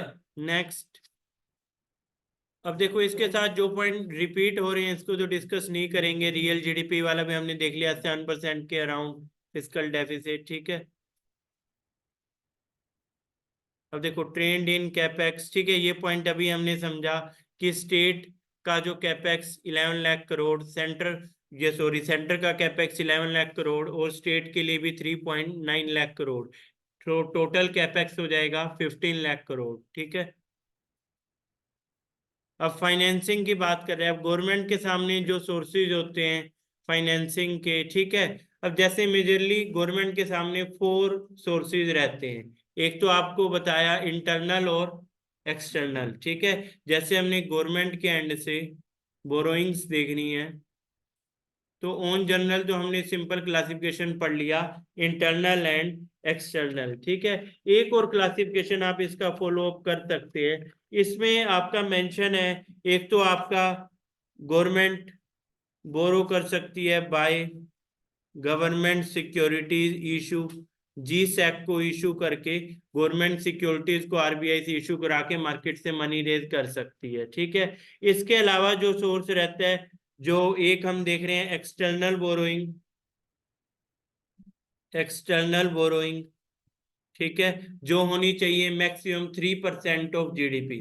जैसे हरियाणा सरकार में हम देखें भाई, आपको भाई कोई कहे हरियाणा सरकार की बोरोइंग बहुत ज्यादा हो गई है, सिंपल डाटा उठाना है, स्टेट के जीडीपी को बोलते हैं जीएसडीपी, और जो होना चाहिए हमारे स्टेट के जीएसडीपी का 3%। अगर उससे कम है तो बिल्कुल ठीक है, भले कितना बड़ा दिख रहा है। अगर उससे ज्यादा है तो रीजन ऑफ कंसर्न। अभी अच्छी पॉइंट है कि उससे कम है, ठीक है, क्लियर है ये। थर्ड पॉइंट, फिर आप देखते हैं इसमें पब्लिक सेक्टर से बोरो, और फोर्थ हो जाएगा आपका एनएसएसएफ, नेशनल स्मॉल सेविंग फंड, यहां से भी गवर्नमेंट बोरो कर सकती है, नेशनल स्मॉल सेविंग फंड, ठीक है, इधर से भी गवर्नमेंट बोरो कर सकती है। तो ये सब सोर्सेज हैं गवर्नमेंट के मनी बोरो करने के, ठीक है। गवर्नमेंट सिक्योरिटीज को इशू करके एक्सटर्नल बोरोइंग, पब्लिक, ठीक है, विजिबल है सबको। नेक्स्ट, अब अगेन देखो एक और सोर्स से हाईलाइट लिया, ठीक है। अब ये मेजरली वही पॉइंट आपको समझ आ ही गए हैं कि फिजिकल डेफिसिट देखने होते हैं हमें, टेक्नोलॉजी इनोवेशन में फोकस देखना है, टैक्सेशन पे देखना है, हाउसिंग सेक्टर पे देखना है, हेल्थ केयर पे, ये मेजर फोकस एरिया गवर्नमेंट के रहे हैं। Renewable energy, tourism, women empowerment, ठीक है, क्लियर है ये। अब बजट में आपको बताया ये सेक्टर वाइज एलोकेशन, सबसे ज्यादा एलोकेशन देखो किसको है, डिफेंस को, 6.2 लाख करोड़, ठीक है। सबसे ज्यादा एलोकेशन है डिफेंस के लिए 6.2 लाख करोड़। उसके बाद है रोड ट्रांसपोर्ट हाईवे, देन है रेलवे। जब रेल बजट मर्ज किया था तो कुछ लोग इसमें प्रेडिक्ट करते थे हो सकता है सरकार इसका बजट कम करना चाहती हो, पर ओवर द टाइम बजट बहुत ज्यादा इसका बढ़ा है, 250% से भी ज्यादा बढ़ा है। हर साल के साथ आप देख रहे हो कितना बढ़ाते गए हैं बजट, क्योंकि बेसिक इंफ्रास्ट्रक्चर पे अब काम कर रहे हैं। अभी आप देख रहे हो मॉडर्न रेलवे स्टेशन, उस पे आप देख रहे हो कि रेलवे स्टेशन पे इलेक्ट्रिक एक्सकेलेटर्स, लिफ्ट हैं, अपग्रेडेड इंफ्रास्ट्रक्चर है, न्यू पार्किंग फैसिलिटीज हैं, मॉडर्न ट्रेन्स हैं, ठीक है, अपडेटेड टॉयलेट्स हैं। तो ये सारी चीजों पे काम कर रहे हैं और इलेक्ट्रिफिकेशन कर रहे हैं, ठीक है। और डेडिकेटेड फ्रीट कॉरिडोर्स बनाए हैं, eastern dedicated freight corridor, western dedicated freight corridor, यानी कुछ ऐसी रेलवे लाइन जिसपे सिर्फ हम कह रहे हैं कार्गो ट्रेन ही चलेंगी, ठीक है। तो क्योंकि ओवरऑल क्या होता है भाई, कार्गो ट्रेन भी उस पर चल रही है, पैसेंजर ट्रेन वहां खड़ी रहती है भाई, कार्गो ट्रेन को पास करें, तो एक डेडिकेटेड फ्रीट कॉरिडोर्स भी इसके लिए बना रहे हैं, ठीक है। तो रेलवे के ऊपर भी फोकस और रोड ट्रांसपोर्ट हाईवे पे भी, और उससे ज्यादा जिस पे फोकस है वो है डिफेंस, ठीक है, क्लियर है ये पॉइंट। बाकी सब सेक्टर का यहाँ आपको गिवन है, आपको हर एक में बस टॉप का पॉइंट पता हो कि सबसे ज्यादा किस पे खर्च कर रहे हैं बजट में, सबसे ज्यादा सब्सिडी में कौन सी सब्सिडी भी करते हैं, सबसे ज्यादा टैक्सीज में कौन से टैक्सीज पे, ये कौन से टैक्सी से पैसा आ रहा है, और फिर आप देखो सबसे ज्यादा खर्च कहाँ हो रहा है। तो ये टॉप पॉइंट आपको पता हो, ठीक है, सो दैट आपके सामने एक बेसिक एनालिसिस का पॉइंट हो, क्लियर है ये, ठीक है। नेक्स्ट, अब देखो ये पॉइंट है रुपी कम्स फ्रॉम, कहां से, ओवर रुपी को ऐसे समझो सरकार का बजट है मान लो 100 पैसा, ठीक है, जो टोटल है उसको हमने 100% में कन्वर्ट कर दिया। तो सबसे ज्यादा पैसा कहां से आ रहा है, बोरोइंग एंड अदर लाइबिलिटीज। पर अच्छी बात क्या है, डोमेस्टिक बोरोइंग ज्यादा है, एक्सटर्नल बहुत कम है, इंटरनल ज्यादा है, ये भी हमने समझ लिया है भाई, उसमें भी कोई मिसकंसेप्शन नहीं रही। सेकंड, फिर आप देख रहे हो इनकम टैक्स से आ रहा है, थर्ड किससे आ रहा है, ठीक है, third GST, fourth corporation tax, ठीक है। अब ओवरऑल ये माना जाता है डायरेक्ट टैक्सेस से ज्यादा आना चाहिए। तो डायरेक्ट टैक्स कौन से हैं अभी बताए थे, बताओ क्लास के स्टार्टिंग में। इनकम टैक्स कैसा टैक्स है, और कॉरपोरेशन टैक्स भी डायरेक्ट। इन दोनों को ऐड करें कितना आ रहा है 36 और जीएसटी से कितना है 18। यही सही है। मतलब बेस्ट क्या होता है 60-40 होना चाहिए। अब ये तो 50 के अराउंड ही है, ठीक है। तो डायरेक्ट टैक्सेस से ज्यादा आना चाहिए। डायरेक्ट टैक्स कौन पे करता है? जो कैपेबल है। कॉर्पोरेट कौन है? वो कंपनियां जिनका टर्नओवर 250 करोड़ से ज्यादा है, तो वो टैक्सेस दे रही हैं, देश उन्हीं के पैसे से चल रहा है। या income tax, income tax payer बहुत कम है। इंडिया की पॉपुलेशन का टोटल परसेंटेज में देखें तो हार्डली 3% या उससे भी कम है डाटा। लेकिन जो वो टैक्स पे कर रहे हैं वो एक हैंडसम अमाउंट है। तो इसने वो लोग रिटर्न भी एक्सपेक्ट करते हैं कि because of our money you people are giving subsidies, pension, free बीज एंड ऑल दैट। हमें एट लास्ट क्या मिल रहा है? क्योंकि हम पे कर रहे हैं, क्योंकि कंट्री में कुछ बेसिक बना रही है। आप जॉब में जाओगे, the moment you start earning 60,000 रुपया a month, you came in tax bracket, आप पे टैक्स लगेगा। लेकिन एक तरफ से आपको कुछ सेक्टर है, हमने मान के चल रहे हैं, वहां टैक्स कभी नहीं लगेगा। अब इसमें कुछ लोग अलग भी फील कर सकते हैं, पर इकोनॉमिक पॉइंट ऑफ व्यू से यही है। और अगर आप कुछ अच्छा सोचते हैं तो आपको ये सोचना चाहिए कि ओवरऑल आप देखो, अब जहाँ पे ये आप देख रहे हो जैसे फार्मिंग सेक्टर है, ठीक है, एग्रीकल्चर, एग्रीकल्चर पे टैक्स नहीं लगता है। अब जो स्मॉल मार्जिनल फार्मर है बिल्कुल ठीक है, उन पे लगना भी नहीं चाहिए। लेकिन जो सुपर रिच फार्मर है, ठीक है, आप देखो फॉर्च्यूनर गाड़ी में घूम रहे हो, टैक्सेस है ही नहीं। दिक्कत क्या है? तुम 60,000 लेके टैक्स भरो इसी चीज के लिए। डिफरेंस है कंट्री में, कहीं इक्विटी नहीं है ये। एक तो सॉरी इक्वालिटी नहीं है। एक तो इक्वालिटी होता है, एक इक्विटी। इक्विटी क्या है भाई? जिसको जितनी जरूरत है उतना मिले। इक्वालिटी होते है सारों में बराबर बांट दो। क्या जरूरत किसी को एक की हो, सब में 2-2 पॉइंट डिवाइड कर दो। लेट से 5 लोग हैं, 10 यूनिट डिवाइड करनी है, वो होती है इक्वालिटी। इसलिए आपको लगता होगा भाई गवर्नमेंट जो है भाई कुछ सेक्शंस को ज्यादा फोकस क्यों करती है। जैसे गवर्नमेंट हमेशा आपने देखा फोकस कर रही है मार्जिनलाइज सेक्शन को, ठीक है। फिर गवर्नमेंट फोकस कर रही है वुमेन को, ठीक है। फिर गवर्नमेंट फोकस कर रही है पुअर फार्मर्स को। अब पुअर फार्मर्स बात कर रहे हैं, रिच की नहीं, ठीक है, उनको फोकस कर रही है। फिर गवर्नमेंट फोकस कर रही है यूथ को। आपको बाकी सबको क्यों नहीं कर रही है? क्योंकि ये सेक्शन में कहीं ना कहीं गवर्नमेंट को लग रहा है कि एक्चुअल में यहाँ ज्यादा फोकस करने की जरूरत है। भाई ये सेक्शन कहीं ना कहीं थोड़ा पीछे रह गए हैं, बराबर आए हैं, ठीक है। तो वुमेन के लिए इनिशिएटिव्स हैं, अब कोई इसमें वही लगे भाई मेन के लिए क्यों नहीं है और ये सब, ठीक है। तो ये यही रीजन है, समझ में आ रहा है ये, ठीक है। तो गवर्नमेंट ने एक टारगेट लिया हुआ है कि हमें बनाना है विकसित भारत बाय 2047। वो सिर्फ 2 पॉइंट से बन सकता है। एक तो इंक्लूसिव, ठीक है, सबको इंक्लूड करें, और जो सेक्शन यहाँ पार्ट नहीं है उनको भी इंक्लूड करें। और दूसरा पॉइंट क्या है कि इनोवेशन रिसर्च जो मेजर पॉइंट है जिस पे ध्यान नहीं देते हैं उन सब पे भी ध्यान दें, ठीक है। तो ये 2 चीजों फोकस करें तो ये फिर कहीं ना कहीं हम इस टारगेट के क्लोज पहुंच सकते हैं, ठीक है। तो इसीलिए इनके ऊपर ज्यादा फोकस रहता है। समझ में आ गया? अब ये गवर्नमेंट, अब गवर्नमेंट के पास पैसा कहाँ से आ रहा है वो इस चार्ट से आपको पता चल रहा है। अब एक और पाई चार्ट देखो कि गवर्नमेंट का पैसा खर्च कहाँ हो रहा है, सबसे ज्यादा कहाँ खर्च हो रहा है, जहां पे सबसे ज्यादा आ रहा था। और दूसरा सबसे ज्यादा कहाँ खर्च हो रहा है, स्टेट। स्टेट को अब टैक्स लगते हैं। अब तुमने एक एग्जांपल लिया था फॉर्च्यूनर गाड़ी पे, लेट से 33% टैक्स है। तो क्या 33% सेंट्रल गवर्नमेंट को जा रहा है? नहीं। सेंट्रल गवर्नमेंट के पास जो टोटल टैक्स आए ना किसी भी सोर्स से आए है, फाइनेंस कमीशन है अपनी कंट्री में, आर्टिकल 280 कॉन्स्टिट्यूशनल बॉडी, उनका काम है division of taxes between central and state and with in the state. तो उन्होंने कहा है कि 40% से ज्यादा किधर जाएगा, स्टेट को, 45 या 55 जैसे स्टेट को जाएगा, और रिमेनिंग सेंटर को। तो ऐसा नहीं है कि आप टैक्स भर रहे हो सारा सेंट्रल गवर्नमेंट को जा रहा है, भले हम इनकम टैक्स भर रहे हैं और टैक्सेस भर रहे हैं। हर एक टैक्स में से एक 40% से ज्यादा डिवीजन किसको जा रहा है, स्टेट को। जो टोटल बजट के अकॉर्डिंग कितना हो जाएगा, 20% तो स्टेट गवर्नमेंट को ही डिस्ट्रीब्यूट करने में चला जाता है। और 20 किस में चला गया, इंटरेस्ट पेमेंट। उसके बाद आता है 2 तरह की गवर्नमेंट स्कीम होती है। एक गवर्नमेंट स्कीम की टाइप है जिसमें सरकार, सेंट्रल गवर्नमेंट 100% खुद खर्च करती है, उसको कहते हैं सेंट्रल सेक्टर स्कीम। और दूसरी टाइप है जिसमें सेंटर 60% खर्च कर रहा है, स्टेट 44, नॉर्मल स्टेट। जो स्पेशल स्टेट है उसमें 90-10 रहेगा। और उस तरह की स्कीम को कहेंगे सेंट्रली स्पॉन्सर्ड स्कीम, जिसमें सेंटर और स्टेट दोनों कंट्रीब्यूट कर रही होंगी। जिसमें सिर्फ सेंटर कंट्रीब्यूट कर रहा है उसको सेंट्रली, ठीक है, आप कह रहे हो सिंपल सेंट्रल सेक्टर स्कीम, ठीक है। क्लियर है ये पॉइंट? तो यहां भी पैसा जा रहा है। उसके बाद पैसा किधर जा रहा है, सब्सिडीज में अभी सबसे ज्यादा पैसा भारत सरकार किस पे खर्च कर रही है? सब्सिडीज में क्या क्या आता है देखो, सब्सिडीज में आता है फूड। इस बार सबसे ज्यादा सब्सिडी फूड पे 80 करोड़ वाला पॉइंट आते ही अब शूट अप कर गई है फूड सब्सिडी। फूड पे सब, फ्यूल पे तो बहुत थोड़ी रह गई है, डीजल पेट्रोल पे तो कोई सब्सिडी अभी कोई मतलब वो है ही नहीं, बहुत लिमिटेड आपका हो। फूड पे सब्सिडी का पॉइंट देखते हो तो सबसे ज्यादा कौन सी वाली सब्सिडी पैसा खर्च हो रहा है बताओ आपको? Food subsidy.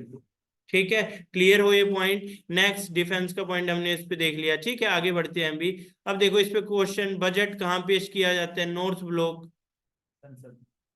ठीक है संजय, मतलब अच्छा हाँ, ये पेश का पूछ रहा है, बनने का नहीं पूछ रहा, सॉरी।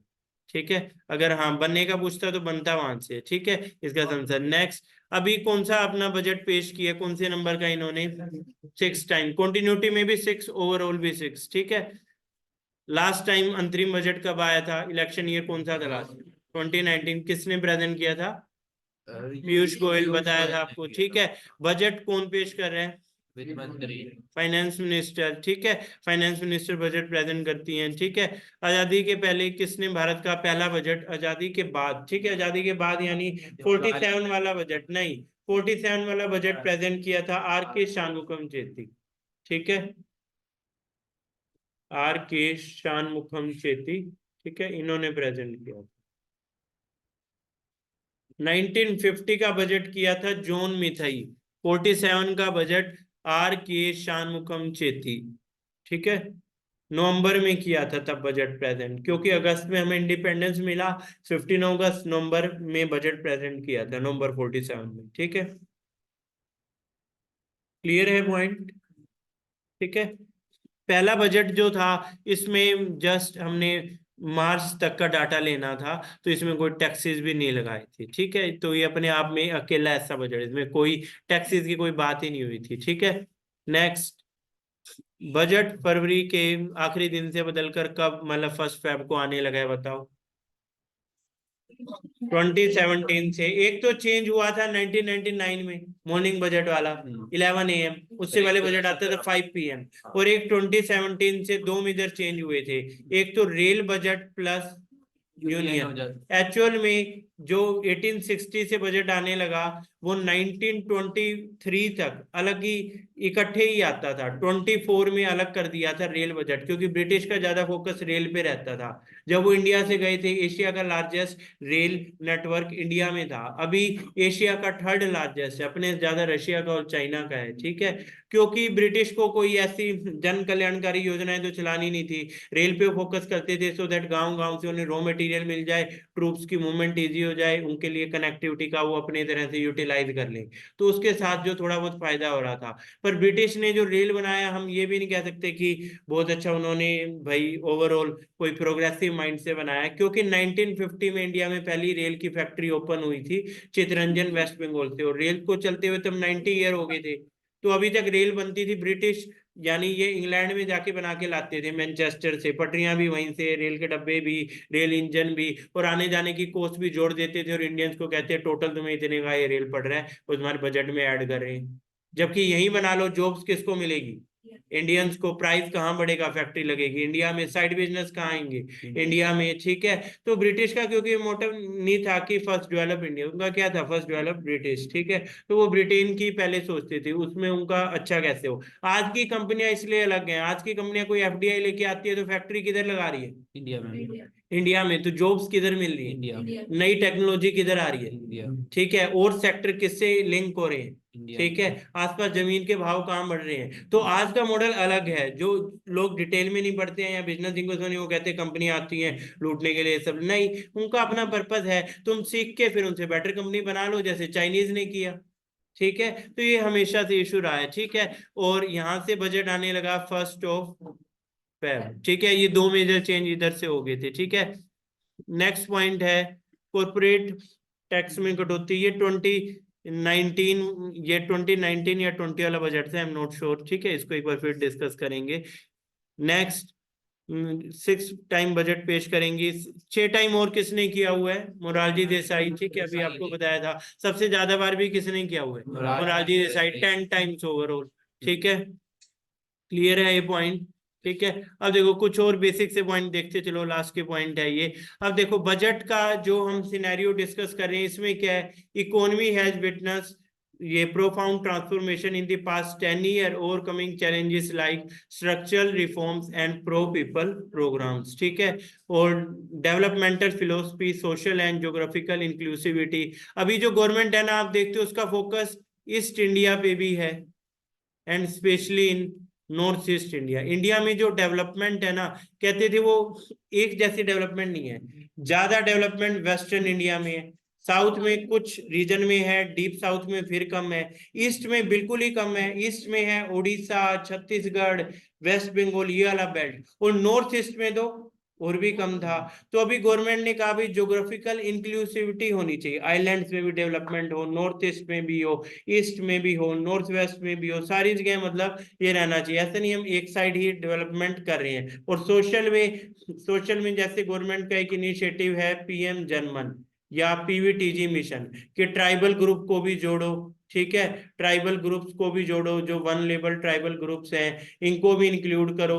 और सेक्शन एस्पिरेशनल डिस्ट्रिक्ट में एस्पिरेशन लोग बैकवर्ड जो हैं उनके लिए भी काम करो। ऐसा नहीं है कि पर्टिकुलरली बाकी जो स्कीम आती है ज्यादातर मेजर अर्बन सेंट्रिक रह जाती है, या गांव में पहुंच गई, वो जनजातीय इलाकों में पहुंचती नहीं। वो भी तो इंडिया है, वो भी तो भारत है, वो ट्राइबल्स भी तो इंडियंस हैं, तो उनको भी वो फैसिलिटी जो गवर्नमेंट का बेनिफिट मिलना चाहिए। तो उसके लिए अब सोशल इंक्लूसिविटी भी है और ज्योग्राफिकल इंक्लूसिविटी भी है।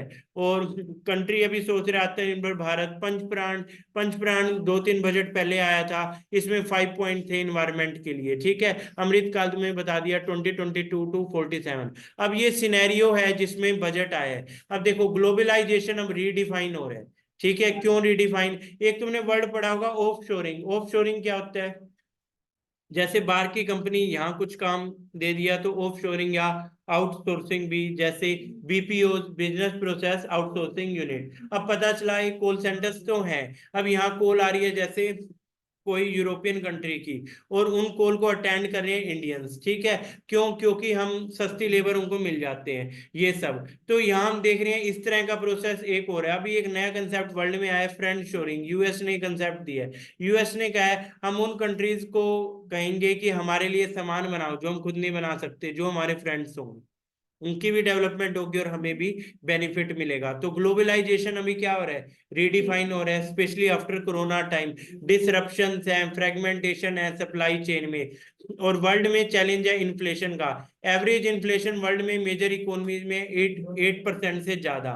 इंडिया में अच्छा पॉइंट है, सिर्फ एक बार 8 के अराउंड पहुंची है, नहीं तो जितनी बड़ी इकोनॉमीज है 9 से भी अबाउट डबल डिजिट्स में। इंडिया में हमने इस पॉइंट पे अच्छा किया। वैसे हम कितना के इन्फ्लेशन, बट जब हम कंपैरेटिव टर्म्स में है तो पता चले वी आर फार बेटर, ठीक है। फिर लो ग्लोबल ग्रोथ, वर्ल्ड में इसका चैलेंज आ रहा है, but still we are doing better. Corona से अगले साल ही हमारी 9% ग्रोथ थी, फिर 8 में आए, फिर 7 में, अभी चल ही रहे हैं, ठीक है। तो यहाँ पे कोई उस तरह का रीजन देखने को नहीं मिल रहा है। High global public debt, again हमने यहाँ FRBM एक्ट बनाया हुआ है, उसी के अकॉर्डिंग ही हम चलते हैं। क्लाइमेट चेंजेस, अब इसको लेकर बहुत ज्यादा वो नहीं, जैसे कोई नया डिजास्टर आया तो बजट ऊपर नीचे इसमें रहेगा। अब क्राइसिस ऑफ 4F, वर्ल्ड में अभी 4F का क्राइसिस है। 4F क्या है? Food, fertiliser, fuel and finance. अब ये क्राइसिस क्यों है? क्योंकि वर्ल्ड में 2 मेजर वॉर चल रही हैं, एक तो है रशिया यूक्रेन वॉर, ठीक है, और एक आप देख रहे हैं इजराइल हमास, या इजराइल पैलेस्टीन कह दो। इसकी वजह से अब देखो पूरे वर्ल्ड में पेट्रोल के प्राइजेस, ठीक है, चेंज हो रहे हैं। अब इंडिया में हम कहीं पिछले कुछ टाइम से कोई चेंज नहीं हुआ है, ठीक है, बढ़ाया नहीं है। जो कुछ लोगों लगे हुए अभी बढ़ाया है। कंपैरेटिव टर्म्स में हम देखें बाकी कंट्रीज कंपैरिजन में बहुत कम है, ठीक है। गवर्नमेंट ने इसमें बहुत हद तक बियर किया है। रशिया यूक्रेन वॉर की वजह से फूड और फर्टिलाइजर का इशू हो गया था, सरकार ने सब्सिडी देके प्राइस उस पर कम किए, नहीं तो वर्ल्ड में फर्टिलाइजर के प्राइस अब देखो कितने शूट अप कर गए उसके बाद, ठीक है। और फाइनेंसिस का तो मेजर इशू चल रहा है, जब भी वॉर होती है ये सब रहता है। यूएस के 4 मेजर बैंक पिछले साल फेल हो गए, ये बैठ के अपने यहाँ रिपोर्ट बनाते थे, इंडिया के इस बिजनेसमैन का ये है, इसका ये है, उसका तो कुछ नहीं है। खुद के 4 मेजर बैंक फेल हो गए, उस पर कोई रिपोर्ट ही नहीं, ठीक है। कोई माइनर बैंक होते छोटे समझ में भी आते, ठीक है। तो ये काफी सारी इश्यूज हैं वर्ल्ड में फाइनेंस को लेकर भी, ठीक है। तो ये 4F का पॉइंट याद रखना, क्लियर है ये, ठीक है। नेक्स्ट, इसके बाद है इकोनॉमिक मैनेजमेंट। इंडिया ने सब कैसे टैकल किया। एक तो इंडिया ने इंफ्रास्ट्रक्चर पे काम किया, फिजिकल इंफ्रास्ट्रक्चर। अभी जो गवर्नमेंट ने पेस पूरा दिया है रोड सेक्टर को, ठीक है, आप देख रहे हैं एयरपोर्ट को, रोड को, पोर्ट डेवलपमेंट को, ठीक है, पूरा फेस मैनर में इसके ऊपर काम किया। डिजिटल इंफ्रास्ट्रक्चर, इंडिया के पास खुद का इनिशिएटिव है, रुपे कार्ड है, यूपीआई इनिशिएटिव है। वर्ल्ड में मेजर इकोनॉमीज के पास यूपीआई जैसा नहीं है, ठीक है। रुपे कार्ड तो अपना पेमेंट गेटवे है, इंडिया वर्ल्ड में 6 पेमेंट गेटवे लॉन्च किया था। अब रशिया यूक्रेन वॉर हुआ और यूएस ने कह दिया कि रशिया में हमारा वीजा कार्ड नहीं चलेगा, मास्टर कार्ड नहीं चलेगा, रशियंस के लिए बहुत दिक्कत होगी कैश में। इंडिया में कोई दिक्कत नहीं है, मना कर दिए, वीजा नहीं चलेगा, सब नहीं चलेगा, रुपए पहले से, ठीक है। इंडिया ने अपना खुद ने टेक्नोलॉजी बनाई हुई है। इंडिया के पास अपना यूपीआई प्रोडक्ट है। बाहर की कंपनियां यहाँ के हमारे प्रोडक्ट पे रजिस्टर होकर अपना प्रोडक्ट लॉन्च करती है। यूपीआई क्या है, एक मॉडल है, उसी मॉडल पे आया यूएस की कंपनी गूगल पे, जिसको पहले तेज कह रहे थे, अभी जीपे कह रहे हैं। उसी मॉडल पे इंडिया की कंपनी पेटीएम, उसी मॉडल पे आप देख रहे हो फोन पे, ठीक है। अब बाहर की कंपनी हमारे मॉडल पे आती है ना, कि हम उनकी टेक्नोलॉजी को यूज करें, तो कितनी सारी इसमें डिजिटल का दूसरा फायदा है कि ऐसी लीकेजेस कम होती है, एक्चुअल बेनिफिशियरी पता चलते हैं, तो ये सारा बेनिफिट भी हमें हो रहा है, ठीक है। तीसरा है सोशल में आपको बताया है, जो सोशल सेंट्रिक, कोई ट्राइबल के लिए इनिशिएटिव हो गया, कोई मार्जिनलाइज सेक्शन के लिए, कोई वुमेन के लिए, सबकी इंक्लूसिविटी के लिए, ठीक है। Emphasis on digital public infrastructure, ये सेम पॉइंट है। कैपेक्स वाला हमने देख लिया already. GST led deepening and widening of tax base, इस पॉइंट को बढ़ो। डीपनिंग क्या होता है, अब कोई पर्सन है, अब जैसे कोई बिजनेस रन कर रहा है, लेट्स से मैं कोई बिजनेस रन कर रहा हूँ, अब ट्रांजैक्शन डिजिटल आती है, तो सरकार को पता है मेरे पास कितने पैसे आ रहे हैं, तो मैं टैक्स देने से नहीं बच सकता, मैं टैक्स में चोरी जैसे पॉइंट नहीं, पता है मेरी इतनी ट्रांजैक्शन है, मुझे भरना ही पड़ेगा टैक्स, सिंपल है, ठीक है। और वाइडनिंग क्या होता है, ज्यादा लोग टैक्स ब्रैकेट में आ गए, ज्यादा टैक्स पेयर ऐड हो गए। हर गवर्नमेंट यही चाहती है लोगों की इनकम बढ़े, इनकम बढ़ेगी तो टैक्स ब्रैकेट में आएंगे, ठीक है। और अगर उनकी प्रोग्रेस हो रही है तो कंट्री की प्रोग्रेस तो हो ही रही है, क्योंकि वो एट लास्ट टैक्स पे करेंगे। और जो टैक्स ब्रैकेट में नहीं आ रहे हैं, मतलब they are not getting enough, ठीक है। तो ये बेसिक सा पॉइंट इस पे रहता है। फिर है स्ट्रेंथनिंग ऑफ फाइनेंशियल सेक्टर और गिफ्ट आईएफएससी सेंटर, ठीक है। इसको गिफ्ट आईएफएससी वाला इशू आगे कभी फॉलो अप करेंगे। अब जीडीपी का पॉइंट, इंडिया की जीडीपी अभी है 327 ट्रिलियन। अब ये ओवरऑल दिखा रहा है, देखो जीडीपी कोरोना के टाइम के बाद एक बार ड्रॉप हुई और फिर राइज होगी, ठीक है। 3 ट्रिलियन से बड़ी हमारी इकोनॉमी है। 1 डिकेड पहले हम 2 ट्रिलियन थे, हमने पिछले 1 डिकेड में 1 ट्रिलियन जोड़ दिया। 1991 क्राइसिस बताया, तब हमारी इकोनॉमी थी सिर्फ 0.2 ट्रिलियन, या उस टाइम मैक्सिमम गई थी 0.5 ट्रिलियन। तो तब से हम 6 गुना बड़ी इकोनॉमी बन गए इन 3 डिकेड्स, ठीक है। तो ये इंडिया की जीडीपी में ग्रोथ भी दिखा रहा है। ये फिस्कल डेफिसिट जो बताया आपको कि शूट अप कर गए थे कोरोना के बाद और फिर कम होते गए, ठीक है, क्योंकि यही टारगेट है, इसको कम करके 3 3.5 इसके आसपास लेके आना है, ठीक है। Next again inflation. अब इन्फ्लेशन का डाटा, हमारी इन्फ्लेशन को लेकर इंडिकेटर है सीपीआई। अब देखो इन्फ्लेशन का टॉपिक हम लोग पढ़ेंगे, उसमें पॉइंट आता है कि आरबीआई का टारगेट है इन्फ्लेशन होनी चाहिए 4 ± 2, इस रेंज में, 2 से 6 की रेंज में होनी चाहिए। बिल्कुल इन्फ्लेशन नहीं होगी तो भी वो इकोनॉमी बर्बाद है, ठीक है, और बहुत ज्यादा होगी तब भी इशू है, ठीक है। ठीक है, क्लियर है ये, तो इन्फ्लेशन वाला 4 ± 2 वाला पॉइंट रहेगा, ठीक है, क्लियर है ये, ठीक है।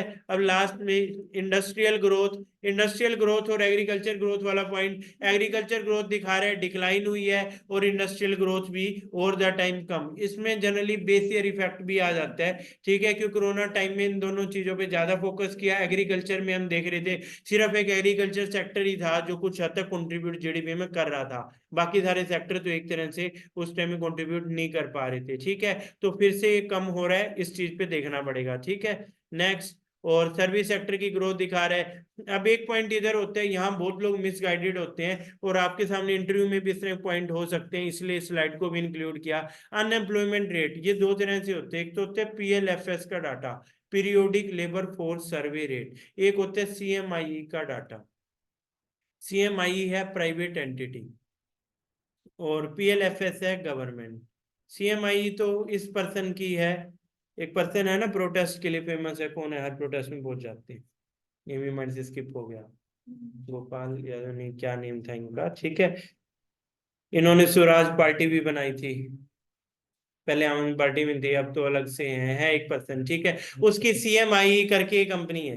अब ये डाटा निकालती है, ये कभी तो हरियाणा को टॉप करा देती है अनएम्प्लॉयमेंट में, कभी राजस्थान को करा देती है, यहीं घूमती रहती है, दिल्ली में ऑफिस है, यहीं पे सर्वे करके आ जाते हैं, आगे कहीं जाते नहीं है। हरियाणा में इतनी अनएम्प्लॉयमेंट है तो बिहार से, उड़ीसा से, यूपी से यहाँ लोग क्या करने आ रहे हैं, ठीक है। यहाँ अपने लोगों के लिए काम नहीं है, बाहर के लोग आके यहाँ जॉब्स लेके जा रहे हैं। गुड़गांव फरीदाबाद में कितनी जॉब्स है, सोच के देखो, हब कह रहे हैं इसे नॉर्थ इंडिया का। और अगर हरियाणा में अनएम्प्लॉयमेंट नहीं ज्यादा तो व्हाट अबाउट गुड़गांव फरीदाबाद, वो किसको जॉब्स दे रहे हैं फिर, ठीक है। तो एक तो अंडरपेड का इशू है, एक ये CMI, क्योंकि ज्यादातर लोग कौन सा डाटा देखते हैं, CMI, जबकि कौन सा डाटा देखना चाहिए, PLFS, ये एक्चुअल डाटा दिखाता है, एक्चुअल अनएम्प्लॉयमेंट दिखाता है। तो गवर्नमेंट हमेशा इसको फॉलो करती है, CMI में कुछ भी धमाल ये लोग मचाएं, पर PLFS का डाटा एक्चुअल रहता है, periodic labour force survey, central level पे भी और स्टेट लेवल पे भी, ठीक है। तो इसमें दिखा रहा है अनएम्प्लॉयमेंट रेट को भी कैसे टैकल किया है, और वो भी डिक्लाइन हो रहा है, which is good sign for economy, ठीक है। और लास्ट में इसमें हम देखते हैं कोई पॉइंट पेंडिंग है तो, ठीक है, अदरवाइज फिर यही इनिशिएटिव, ठीक है। बाकी पॉइंट डिस्कस कर लिए थे, ठीक है, इतना ही अभी डिस्कस करेंगे। और कोई डाउट है, कुछ क्वेश्चन है तो आपका आप पूछ सकते हो, ठीक है। यही डिस्कस करनी है फिर। Thank you class.